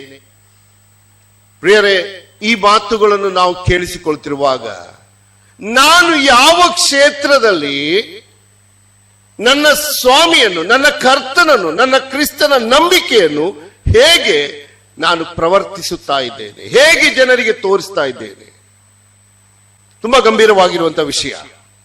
ಹಾಗಾಗಿ ನಾನು ಎಪಫ್ರನ ವಿಷಯದಲ್ಲಿ ಕೆಲವೊಂದು ವಾಕ್ಯ ಇಲ್ಲಿ ಆಲೋಚನೆ ಮಾಡ್ತಾ ಇದ್ದೆ. ಅಲ್ಲಿಯೂ ಸಹ ಕೆಲವು ವಿಷಯ ಆ 7ನೇ ವಾಕ್ಯದಲ್ಲಿಯೇ ಇರುವಂಥದ್ದು. ಮೊದಲನೇದು ನೀವು ಗಮನ ಕೊಡುವುದಾದರೆ, ನಮ್ಮ ಪ್ರಿಯ ಜೊತೆಯ ದಾಸನಾದ ಎಪಫ್ರನು ಆ ಸತ್ಯೋಪದೇಶವನ್ನು ಕಲಿತುಕೊಂಡಿರಿ. ಹಾಗಾದರೆ ಎಪಫ್ರನು ಒಬ್ಬ ಬೈಬಲ್ ಟೀಚರ್ ಇದ್ದ. ಎಪಫ್ರನು ಕೊಲೊಸ್ಸೆ ಸಭೆಯಲ್ಲಿ ದೇವರ ವಾಕ್ಯ ಕಲಿಸಿಕೊಡುವಂಥವನು ಆಗಿದ್ದ. ಹಾಗಾದ್ರೆ ನೀವೇ ಯೋಚನೆ ಮಾಡ್ರಿ, ದೇವರ ದಾಸರು ಹೇಳಿದರು, ನಾವು ಯಾವ ರೀತಿಯಾಗಿ ಪ್ರೀಚ್ ಮಾಡುತ್ತೇವೋ ಅದನ್ನು ಪ್ರಾಕ್ಟೀಸ್ ಮಾಡುವವರು ಆಗಿರಬೇಕು. ಹಾಗಾಗಿ ಕರ್ತನಾದ ಯೇಸು ಕ್ರಿಸ್ತನ ವಿಷಯದಲ್ಲಿ ಅಪೊಸ್ತಲ ಕೃತ್ಯ 1ನೇ ಅಧ್ಯಾಯ 1-2 ವಾಕ್ಯದಲ್ಲಿ ನಾವು ಓದಿದೆವು. ಆತನು ಅದನ್ನು ಮಾಡುವುದಕ್ಕೂ ಪ್ರಸಂಗಿಸುವುದಕ್ಕೂ ಎಂದು ನಾವು ನೋಡುತ್ತೇವೆ. ಮೊದಲು ಆತನ ಜೀವಿತದಲ್ಲಿ ಅದಿತ್ತು, ಆತನು ಮಾಡ್ತಾ ಇದ್ದನು, ಆಮೇಲೆ ಅದನ್ನು ಪ್ರಸಂಗಿಸುತ್ತಾ ಇದ್ದನು. ಹಾಗೆ ಈ ಎಪಫ್ರನು ಆತನ ಸತ್ಯೋಪದೇಶವನ್ನು ಕಲಿಸಿಕೊಡ್ತಾ ಇದ್ದನಂತಂದ್ರೆ ತನ್ನ ಜೀವಿತದಲ್ಲಿ ಅದು ಇತ್ತು. ಅವನ ಜೀವಿತ ಒಂದು ಮಾದರಿಯುತ ಜೀವಿತವಾಗಿರುವುದ ಕಾರಣ ಅದನ್ನು ಆತನು ಕಲಿಸಿಕೊಡ್ತಾ ಇದ್ದನು. ಪ್ರೇರೆ, ಇದು ತುಂಬಾ ಎಚ್ಚರಿಸುವಂತಹ ವಿಷಯ ಬೋಧಕರಿಗೆ, ಉಪದೇಶಕರಿಗೆ. ತುಂಬಾ ಸಾರಿ ನಾವು ಸಭೆಯಲ್ಲಿ ಎದ್ದು ನಿಂತು ಸಹೋದರರು ವಾಕ್ಯ ಸಂದೇಶ ಕೊಡುವುದುಂಟು, ಸರಿ, ಆದರೆ ಅವರ ಜೀವಿತದಲ್ಲಿ ಅದು ಕಂಡು ಬರ್ತಾ ಇಲ್ಲ. ಆ ಕಾರಣದಿಂದ ಸಭೆಯಲ್ಲಿ ಆಗುವಂತ ಅನಾಹುತಗಳನ್ನು ನಾವು ಈ ದಿನಗಳಲ್ಲಿ ನೋಡ್ತಾ ಇದ್ದೇವೆ. ತುಂಬಾ ಸಾರಿ ನಮ್ಮ ಸಭೆಯಲ್ಲಿ ಸಂಕೇಶ್ವರ ಕ್ರಿಶ್ಚಿಯನ್ ಅಸೆಂಬ್ಲಿ ಇವತ್ತು ಯಾರು ಸ್ಪೀಕರ್ ಅಂತ ನೋಡಿ ಆ ಕೂಟಕ್ಕೆ ಬರುವಂತವರು ಇದ್ದಾರೆ. ನನ್ನ ಪರಿಚಯ ನಿಮ್ಗೆ ಎಷ್ಟಿದೆ ನನಗೆ ಗೊತ್ತಿಲ್ಲ, ಆದರೆ ನಮ್ಮ ಸ್ಥಳೀಯ ಸಭೆಗಳಲ್ಲಿ ಇವತ್ತು ಯಾರು ಮಾತಾಡ್ತಾರೆ ಅವರ ಬಿಡು, ಇವತ್ತು ಹೋಗದೆ ಇದ್ದಿದ್ರೆ ನಡೀತದೆ. ವ್ಯಕ್ತಿ ವಿಶೇಷತೆಯನ್ನು ನೋಡಿ ಆ ಸಭೆಗೆ ಹೋಗದೆ ಇರುವಂತಹ ಸ್ಥಿತಿ ಇವತ್ತು ಸಭೆಗಳಲ್ಲಿದೆ. ಆದರೆ ಎಪಫ್ರನು ಕೊಲೊಸ್ಸೆ ಸಭೆಗೆ ಕಲಿಸಿಕೊಡುವಾಗ ಕಲಿಸಿಕೊಟ್ಟಂತ ವಾಕ್ಯಗಳು ಆ ವಿಶ್ವಾಸಿಗಳ ಜೀವಿತದಲ್ಲಿ ಮಾದರಿಯಾಗಿ ಅಷ್ಟೇ ಅಲ್ಲ, ಅವರನ್ನು ತಿದ್ದಿಕೊಳ್ಳುವ ಹಾಗೆಯೂ ಅದಕ್ಕೆ ಕಾರಣವಾಗಿದೆ. ಯಾಕೆ ಹೀಗೆ ಹೇಳ್ತೇನೆ ಅಂತಂದ್ರೆ, ಈ ಕೊಲೊಸ್ಸೆ ಸಭೆಯಲ್ಲಿ ನನಗನಿಸಿದ ಮಟ್ಟಿಗೆ ಫಿಲಮೋನನು ಇದ್ದನು. ಅವರ ಮನೆಯಲ್ಲಿಯೇ ಈ ಒಂದು ಸಭೆ ಆರಂಭವಾಗಿರಬಹುದು. ಇಲ್ಲಿಯೇ ಒಬ್ಬ ದಾಸನು, ಗುಲಾಮನು ಏನೋ ಕಳ್ಳತನ ಮಾಡಿ ಆತನು ಓಡಿ ಹೋಗಿ ರೋಮ್ದಲ್ಲಿರುವಂತಹ ಸೆರೆವಾಸದಲ್ಲಿ ಸಿಕ್ಕಿಬಿದ್ದನು. ಅಲ್ಲಿ ಪೌಲನ ಜೊತೆಗೆ ಆತನು ಒಂದು ಸಂಬಂಧ ಬೆಳೆಯಿತು. ಅವನ ಹೆಸರು ಒನೇಸಿಮಸ್. ಈ ಒನೇಸಿಮಸ್ನನ್ನು ಪೌಲನು ನೋಡಿದಾಗ ಕಳ್ಳನು ಬಂದಿದ್ದಾನೆ, ದ್ರೋಹ ಮಾಡಿದವನು ಬಂದಿದ್ದಾನೆ, ಕೆಟ್ಟವನು ಬಂದಿದ್ದಾನೆ, ಯಜಮಾನನನ್ನು ಆತನು ಮೋಸ ಮಾಡಿ ಬಂದಿದ್ದಾನೆ. ಆ ಯೋಚನೆಯಿಂದ ಅವನನ್ನು ಸಂಧಿಸದೆ ಅವನಿಗೆ ಸುವಾರ್ತೆಯನ್ನು ಹೇಳಿ ಆ ಕ್ರಿಸ್ತನ ಬಗ್ಗೆ ಹೇಳುವಾಗ ಈ ಒನೇಸಿಮನು ಒಂದು ವೇಳೆ ಆ ಸಭೆಯಲ್ಲಿ ಎಲ್ಲಿಯಾದ್ರೂ ಮೂಲೆಯಲ್ಲಿ ಕುಳಿತು ಈ ಎಪಫ್ರನು ಹೇಳುವಂತ ಮಾತುಗಳನ್ನು ಕೇಳಿಸಿಕೊಂಡಿರಬಹುದು.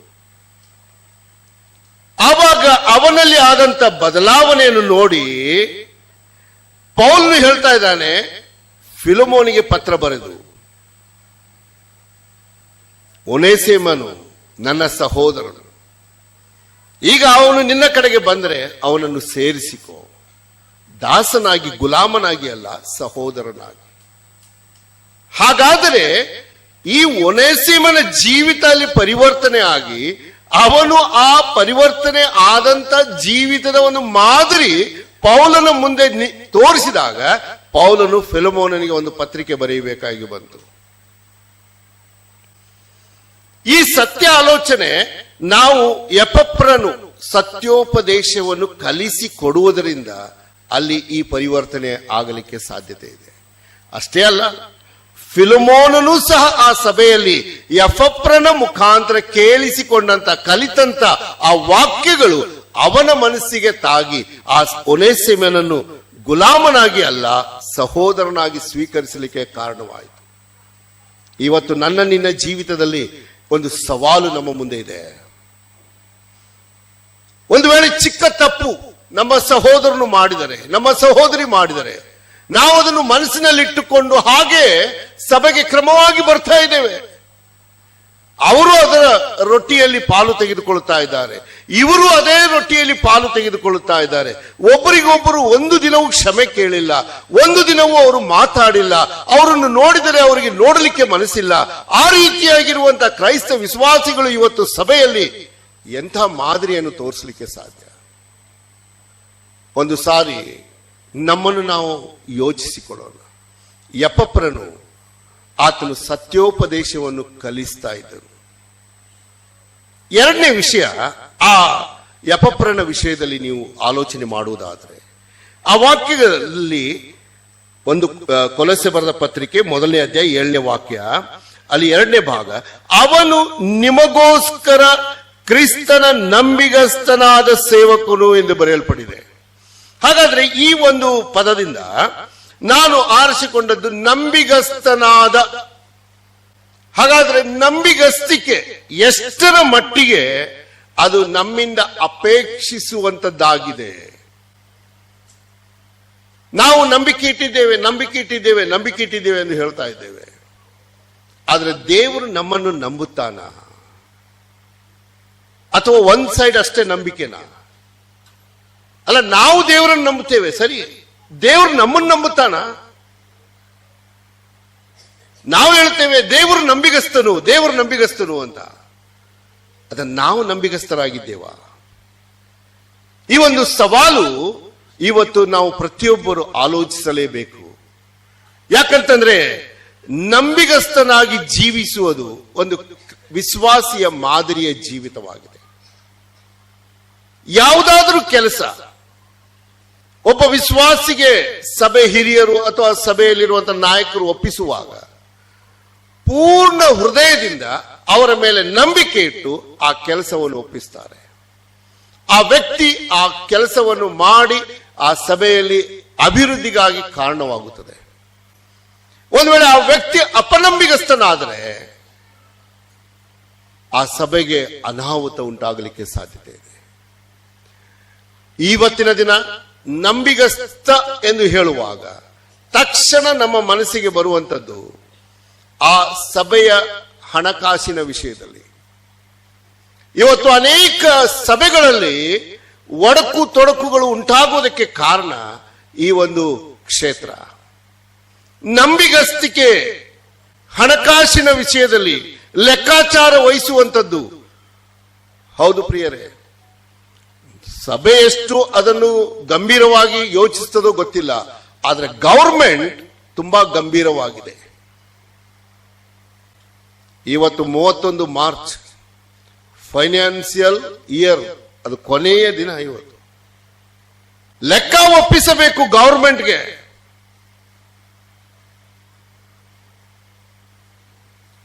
ಆದರೆ ಆತ್ಮಿಕ ಜೀವಿತದಲ್ಲಿ ಕ್ರೈಸ್ತ ವಿಶ್ವಾಸಿಗಳು ನಾವು ಯಾವ ರೀತಿಯಲ್ಲಿ ಲೆಕ್ಕ ಒಪ್ಪಿಸ್ತಾ ಇದ್ದೇವೆ?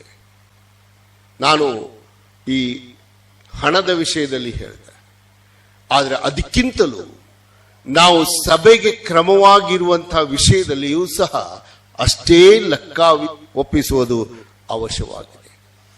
ಎಪಫ್ರನ ಜೀವಿತ, ಆ ಸೆರೆಮನೆಯಲ್ಲಿ ಅಪೊಸ್ತಲನಾದ ಪೌಲನು ಕಂಡುಕೊಂಡಂತದ್ದು ನಂಬಿಗಸ್ತ ಎಂಬುದು. ಆತನು ನಿಮಗೋಸ್ಕರ ಕ್ರಿಸ್ತನ ನಂಬಿಗಸ್ತ ಎಂಬ ಪದಪ್ರಯೋಗ ಪೌಲನು ಮಾಡುತ್ತಾನ ಅಂದ್ರೆ ಆ ಎಂಥ ಒಂದು ಆ ಸರ್ಟಿಫಿಕೇಟ್ ಆತನಿಗೆ ಕೊಡ್ತಾ ಇದ್ದಾನೆ ನೋಡ್ರಿ. ನಿಮ್ಮ ಸಭೆಯವನು ಎಪಫ್ರನು, ಅವನು ಇಲ್ಲಿದ್ದಾನೆ ನನ್ನ ಜೊತೆಗೆ, ಅವನು ಎಲ್ಲ ಹೇಳ್ತಾ ಇದ್ದನು, ಆದರೆ ಆತನು ಕ್ರಿಸ್ತನ ನಂಬಿಗಸ್ತನಾಗಿದ್ದಾನೆ.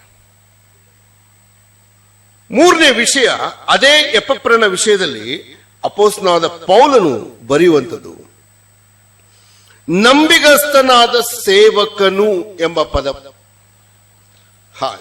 ನಂಬಿಗಸ್ತನಾದ ಹಿರಿಯನು, ನಂಬಿಗಸ್ತನಾದ ಸುವಾರ್ತಿಕನು ಅಥವಾ ಬೇರೆ ಯಾವುದೋ ಟೈಟಲ್ ಕೊಟ್ಟಿದ್ರೆ ಸರಿ, ಆದ್ರೆ ಹೋಗಿ ಹೋಗಿ ಏನಂತ ಕೊಡ್ತಾ ಇದ್ದಾನೆ? ಸೇವಕನು. ನಾವು ಯಾರಾದರೂ ಆ ಒಂದು ಟೈಟಲ್ ತೆಗೆದುಕೊಳ್ಳಿಕ್ಕೆ ಯೋಗ್ಯರ? ನಮಗೆ ಇಷ್ಟನಾ? ಸೇವಕನು, ನಾನೊಬ್ಬ ಸೇವಕನ್ರಿ ಅಂತ ಹೇಳೋದು.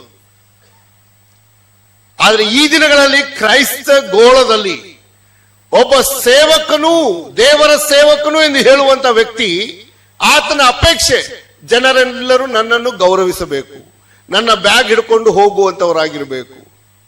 ಆ ಆಲೋಚನೆಯಿಂದ ಇವತ್ತು ದೇವರ ಸೇವಕರಾಗಿ, ಎವಾಂಜಲಿಸ್ಟ್ ಆಗಿ ಜೀವಿಸ್ತಾ ಇದ್ದಾರೆ. ಆದ್ರೆ ಸತ್ಯ ಹೇಳಬೇಕಾದ್ರೆ ಈ ಸೇವಕನು ಎಂದು ಹೇಳುವಾಗ ಆತನ ಮಾದರಿಯ ಜೀವಿತ ಮತ್ತೊಬ್ಬರ ಸೇವೆ ಮಾಡುವಂತವನಾಗಿರಬೇಕು. ಅದಕ್ಕೆ ಒಳ್ಳೆಯ ಮಾದರಿ ನಮ್ಮ ಕರ್ತನಾದ ಯೇಸು ಕ್ರಿಸ್ತನು. ನಾನು ನಿಮ್ಮ ಗುರುವಾಗಿ ಇದ್ದರೂ ಸಹ ನಿಮ್ಮ ಪಾದಗಳನ್ನು ನಾನು ತೊಳೆದೆನು, ನಿಮ್ಮ ಕಾಲುಗಳನ್ನು ನಾನು ತೊಳೆದೆನು. ನೀವು ಮತ್ತೊಬ್ಬರ ಕಾಲುಗಳನ್ನು ತೊಳೆಯುವವರಾಗಿರಬೇಕು. ಇವತ್ತು ನಮ್ಮ ಸಭೆಗಳಲ್ಲಿ ಅದನ್ನು ನಾವು ಮಾಡುವುದಿಲ್ಲ, ಸರಿ. ಅದರ ಅರ್ಥ ನೀವು ಒಬ್ಬರನ್ನೊಬ್ಬರು ಸನ್ಮಾನಿಸಬೇಕು, ಮತ್ತೊಬ್ಬರನ್ನು ನೀವು ಗೌರವಿಸಿ ತಗ್ಗಿಸಿ ಹೋಗುವಂಥದ್ದು ಅವಶ್ಯ. ಅದಕ್ಕಾಗಿ ಒಂದು ವಾಕ್ಯ ಇದೆ, ದಯಮಾಡಿ ನಾವು ಓದೋಣ. ರೋಮ ಬರೆದ ಪತ್ರಿಕೆ 12ನೇ ಅಧ್ಯಾಯ 10ನೇ ವಾಕ್ಯ. Romans chapter 12 verse 10. ರೋಮ ಬರೆದ ಪತ್ರಿಕೆ 12ನೇ ಅಧ್ಯಾಯ 10ನೇ ವಾಕ್ಯ.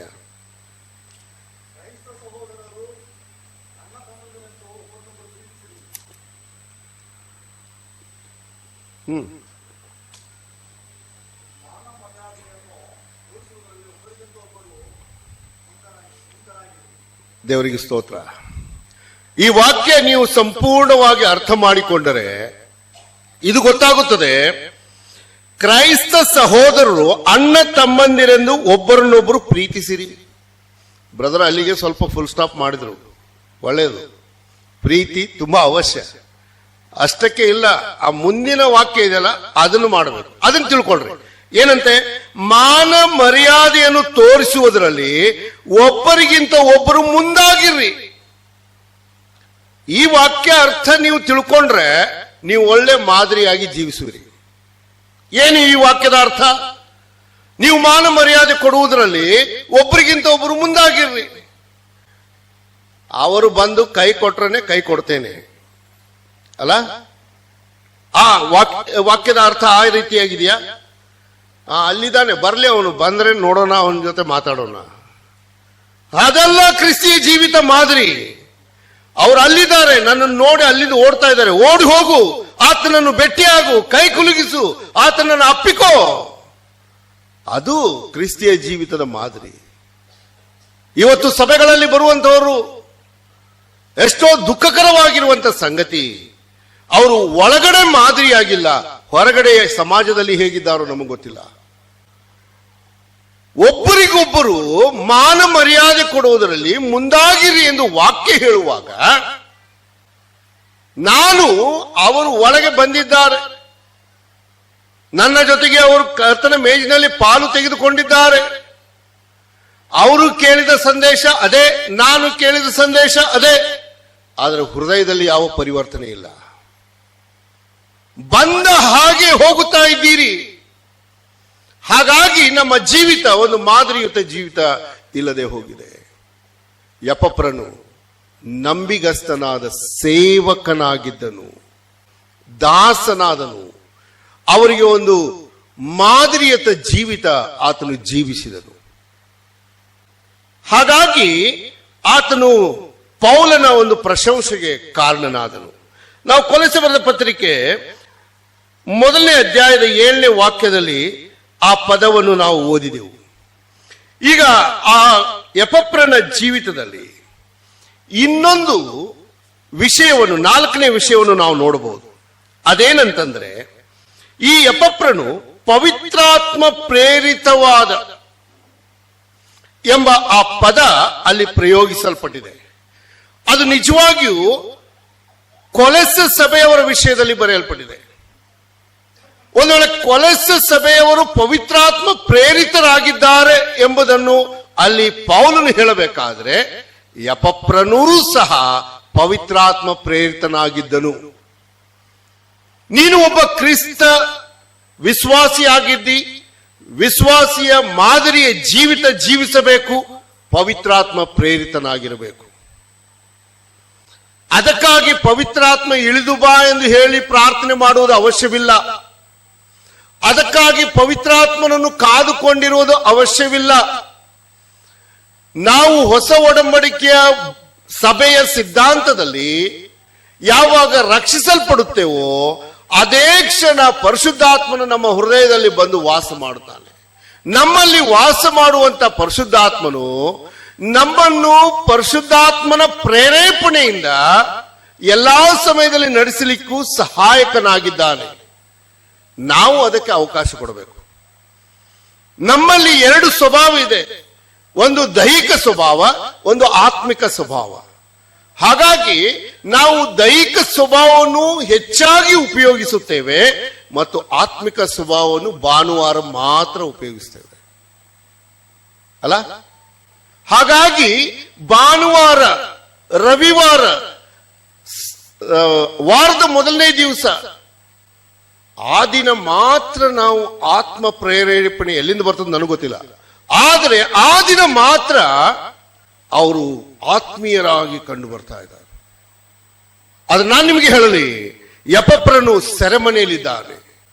ಅವನು ಹೇಳುವ ಮಾತುಗಳನ್ನು ಪೌಲನು ಕೇಳಿಸಿಕೊಳ್ಳುವಾಗ ಆತ್ಮ ಪ್ರೇರಿತನಾಗಿದ್ದಾನೆಂದು ತಿಳಿದು ಬಂತು. ಕಾರಣ, ಕೊಲೊಸ್ಸೆ ಸಭೆಯ ವಿಶ್ವಾಸಿಗಳ ಬಗ್ಗೆ ಆತನು ಹೇಳ್ತಾ ಇದ್ದಾನೆ, ಅವರು ಪರಿಶುದ್ಧಾತ್ಮ ಪ್ರೇರಿತರಾಗಿ ಎಂದು. ನಾನೊಂದು ಮಾದರಿ ಜೀವಿತ ಜೀವಿಸ್ತಾ ಇದ್ದೇನೆ ಎಂದು ಹೇಳುವುದಕ್ಕೆ ಏನು ಬೇಡ, ಆ ಪರಿಶುದ್ಧಾತ್ಮನ ಪ್ರೇರೇಪಣೆ ನನ್ನಲ್ಲಿ ಇದೆಯಲ್ಲ ಸಾಕು. ಆ ಆಲೋಚನೆಗಳು, ಆ ಪರಿಶುದ್ಧಾತ್ಮನ ಆಲೋಚನೆಗಳು ಕೆಟ್ಟವುಗಳಾಗಿರುವುದಿಲ್ಲ, ದೂಷಣೆ ಮಾತುಗಳನ್ನು ಮಾತಾಡುವುದಿಲ್ಲ. ಮತ್ತೊಬ್ಬರು ಹಾಗೆ ಹೀಗೆ, ಅವರು ಹಾಗೆ ಮಾಡಿದ್ರು ಹೀಗೆ ಮಾಡಿದ್ರು, ಇದನ್ನು ಹೇಳಲಿಕ್ಕೆ ಸಮಯ ಇಲ್ಲ. ನಿಮ್ಮ ಹತ್ರ ಕೇವಲ ಆ ಕ್ರಿಸ್ತನ ಬಗ್ಗೆ ಹೇಳಲಿಕ್ಕೆ, ವಿಶ್ವಾಸಿಗಳು ಆತ್ಮ ಪ್ರೇರಿತರಾಗಿದ್ದಾರೆ ಎಂಬುದನ್ನು ಹೇಳುವುದಕ್ಕೂ, ಆತ್ಮೀಯ ಜೀವಿತದಲ್ಲಿ ಬೆಳೆಯುತ್ತಾ ಇದ್ದಾರೆ ಎಂದು ಹೇಳುವುದಕ್ಕೂ ಇದೇ ಆ ಎಪಫ್ರನಲ್ಲಿ ಇರುವಂತದ್ದು ನಮ್ಮಲ್ಲಿಯೂ ಕಂಡು ಬರಲಿಕ್ಕೆ ಸಾಧ್ಯ. ಹಾಗಾಗಿ ಈ ಎಪಫ್ರನ ಜೀವಿತದಿಂದ ಪೌಲನು ಪ್ರೇರಿತನಾಗಿ ಆತನಲ್ಲಿರುವಂತಹ ಪರಿಶುದ್ಧಾತ್ಮನ ಪ್ರೇರೇಪಣೆ ಮಾತುಗಳನ್ನು ಕೇಳಿ ಆತನು ಈ ಒಂದು ಪತ್ರಿಕೆಯನ್ನು ಬರೀತಾ ಇದ್ದಾನೆ. 5ನೇ ವಿಷಯವನ್ನು ನಿಮ್ಮೆಲ್ಲರಿಗೂ ಪರಿಚಯವಾಗಿರುವಂತಹ ಪದವೇ ಅದು, ಮತ್ತು ಬೇರೆ ಯಾವುದೂ ಅಲ್ಲ. ಅಲ್ಲಿ ಎಪಫ್ರನು ಪವಿತ್ರಾತ್ಮ ಪ್ರೇರಿತವಾದ ನಿಮ್ಮ ಪ್ರೀತಿಯ ವಿಷಯದಲ್ಲಿ ಎಂದು ಆತನು ಉಲ್ಲೇಖ ಮಾಡಿದ್ದಾನೆ. ಹಾಗಾದರೆ ಈ ಎಪಫ್ರನು ಪ್ರೀತಿಯಿಂದ ತುಂಬಿದ್ದರೆ ಮಾತ್ರ ಆ ಸಭೆಯವರ ಪ್ರೀತಿಯ ವಿಷಯದಲ್ಲಿ ಹೇಳಲಿಕ್ಕೆ ಸಾಧ್ಯ ಎಂದು ನಾನು ಊಹಿಸ್ತೇನೆ. ಹಾಗೆ ಈ ಪೌಲನು ಸಭೆಯ ಪ್ರೀತಿ ಏನೆಂದು ತಿಳ್ಕೊಳ್ಳಬೇಕು. ಕಣ್ಣಾರೆ ನೋಡಿಲ್ಲ, ಆ ಸಭೆಗೆ ಹೋಗಿಲ್ಲ, ಅವರು ಯಾವ ರೀತಿಯಾಗಿ ಪ್ರೀತಿಯಲ್ಲಿದ್ದಾರೆ ಯಾರು ಹೇಳಲಿಕ್ಕೆ ಸಾಧ್ಯ? ಈ ಆತ್ಮ ಪ್ರೇರಿತನಾಗಿ ಇರುವಂತಹ ಎಪಫ್ರನು, ಪ್ರೀತಿಯಿಂದ ತುಂಬಿರುವಂತಹ ಎಪಫ್ರನು ಆ ಪ್ರೀತಿಯ ವಿಷಯದಲ್ಲಿ ಆತನು ಹೇಳುತ್ತಾ ಇದ್ದ. ಈ ಪ್ರೀತಿಯ ವಿಷಯದಲ್ಲಿ ನಾನು ನಿಮಗೆ ಕ್ಲುಪ್ತವಾಗಿ ಹೇಳಬೇಕಾದ್ರೆ, ನಮಗೆ 1 ಕೊರಿಂಥ 13ನೇ ಅಧ್ಯಾಯದಲ್ಲಿ ಬರೆಯಲ್ಪಟ್ಟಿದೆ. ಕೊನೆಯ ವಾಕ್ಯ ದಯಮಾಡಿ ನಾವು ಓದೋಣ. ಕೊನೆಯ ವಾಕ್ಯ 1 ಕೊರಿಂಥ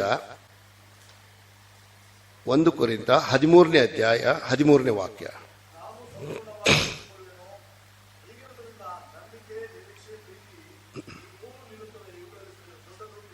ದೇವನಾಮಕ್ಕೆ ಸ್ತೋತ್ರವಾಗಲಿ. ಹಾಗಾದ್ರೆ ಈ ವಾಕ್ಯದಲ್ಲಿ ಬರೆದಿರುವಂತಹ ಮಾತು ಅಪೊಸ್ತಲನಾದ ಪೌಲನು ಕೊರಿಂಥದಲ್ಲಿರುವಂತಹ ಸಭೆ ವಿಶ್ವಾಸಿಗಳಿಗೆ ಬರೆಯುವಾಗ ಹೀಗಿರುವುದರಿಂದ ನಂಬಿಕೆ, ನಿರೀಕ್ಷೆ, ಪ್ರೀತಿ ಈ 3 ನಿಲ್ಲುತ್ತವೆ. ಇವುಗಳಲ್ಲಿ ದೊಡ್ಡದ್ದು ಪ್ರೀತಿಯೇ. ಹಾಗಾದ್ರೆ ಈ ಪೌಲನು ಪ್ರೀತಿಯ ವಿಷಯದಲ್ಲಿ ಆತನು ತಿಳ್ಕೊಂಡು ದೇವರಾತ್ಮನ ಪ್ರೇರೇಪಣೆಯಿಂದ ಬರೆದಂತ ಈ ಮಾತು ಒಂದು ಗೌಪ್ಯವಾಗಿರುವಂತ ವಿಷಯ ನಿಮ್ಮ ಮುಂದೆ ಹೇಳ್ತೇನೆ. ಅದು ನೀವು ತಿಳ್ಕೊಂಡಿರಬಹುದು. ನಂಬಿಕೆ ಎಂದು ಹೇಳುವಾಗ ನಮಗೆ ಇರುವಂತಹ ಒಂದು ವಾಕ್ಯ ಅದು ಇಬ್ರಿ 11:1 ನಮ್ಮೆಲ್ಲರಿಗೂ ಚಿರಪರಿಚಿತವಾಗಿರುವಂತಹ ವಾಕ್ಯವೇ. ನಂಬಿಕೆ ಎಂದು ಹೇಳುವಾಗ ಅದು ನಂಬಿಕೆಯು ನಾವು ನಿರೀಕ್ಷಿಸುವವುಗಳ ವಿಷಯವಾಗಿ ಭರವಸೆದಿಂದಿರುವುದು, ಕಣ್ಣಿಗೆ ಕಾಣದವುಗಳನ್ನು ನಿಜವೆಂದು ತಿಳ್ಕೊಳ್ಳುವುದು ಆಗಿದೆ. ಹಾಗಾದರೆ ನಂಬಿಕೆ ಏನಾಗಿದೆ? ಯಾವುದನ್ನು ನೀವು ನೋಡಿಲ್ಲ ಅದನ್ನು ನಂಬುವಂಥದ್ದು. ನಾವು ಯೇಸು ಸ್ವಾಮಿಯನ್ನು ಕಣ್ಣಾರೆ ನೋಡಿಲ್ಲ, ಪರಲೋಕ ನಾವು ನೋಡಿಲ್ಲ, ಪರಿಶುದ್ಧಾತ್ಮನು ನೋಡಿಲ್ಲ, ಆದರೆ ನಂಬುತ್ತೇವೆ.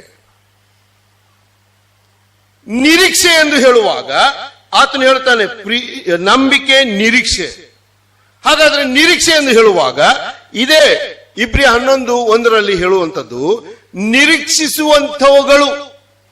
ಅವು ಕೇವಲ ನಾವು ಭರವಸೆ ಉಳ್ಳವರಾಗಿದ್ದೇವೆ, ಆದ್ರೆ ಅದನ್ನೂ ಸಹ ನಾವು ನೋಡಿಲ್ಲ. ನಮಗೊಂದು ನಿರೀಕ್ಷೆ ಇದೆ, ನಾವು ದೇವರ ಮಕ್ಕಳು, ಒಂದು ದಿನ ನಾವು ಪರಲೋಕದಲ್ಲಿ ದೇವರೊಂದಿಗೆ ಇರುವೆವು.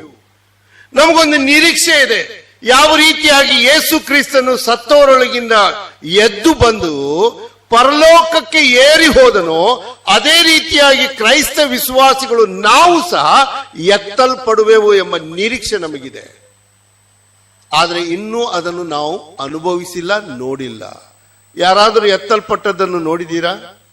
ಮೊನ್ನೆ ಅವರು ಹೋದರು ಬ್ರದರ್. ಯಾರು ಕೇಳ್ತಾ ಇದ್ದೀನಿ, ನೀವು ನೋಡಿದ್ದೀರಾ ಅಂತ.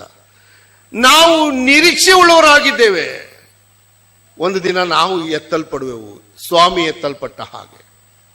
ಇದು ಎರಡು ನಮ್ಮ ಕಣ್ಣಿನಿಂದ ನಾವು ನೋಡಲಿಲ್ಲ, ಕೇವಲ ನಂಬಿಕೆ ಮತ್ತು ನಿರೀಕ್ಷೆ ಉಳ್ಳವರಾಗಿದೆ. ಅದರ ಪ್ರೀತಿ ನೋಡ್ಬೇಕಾ? ಪ್ರೀತಿ ನೋಡಬಹುದಾ?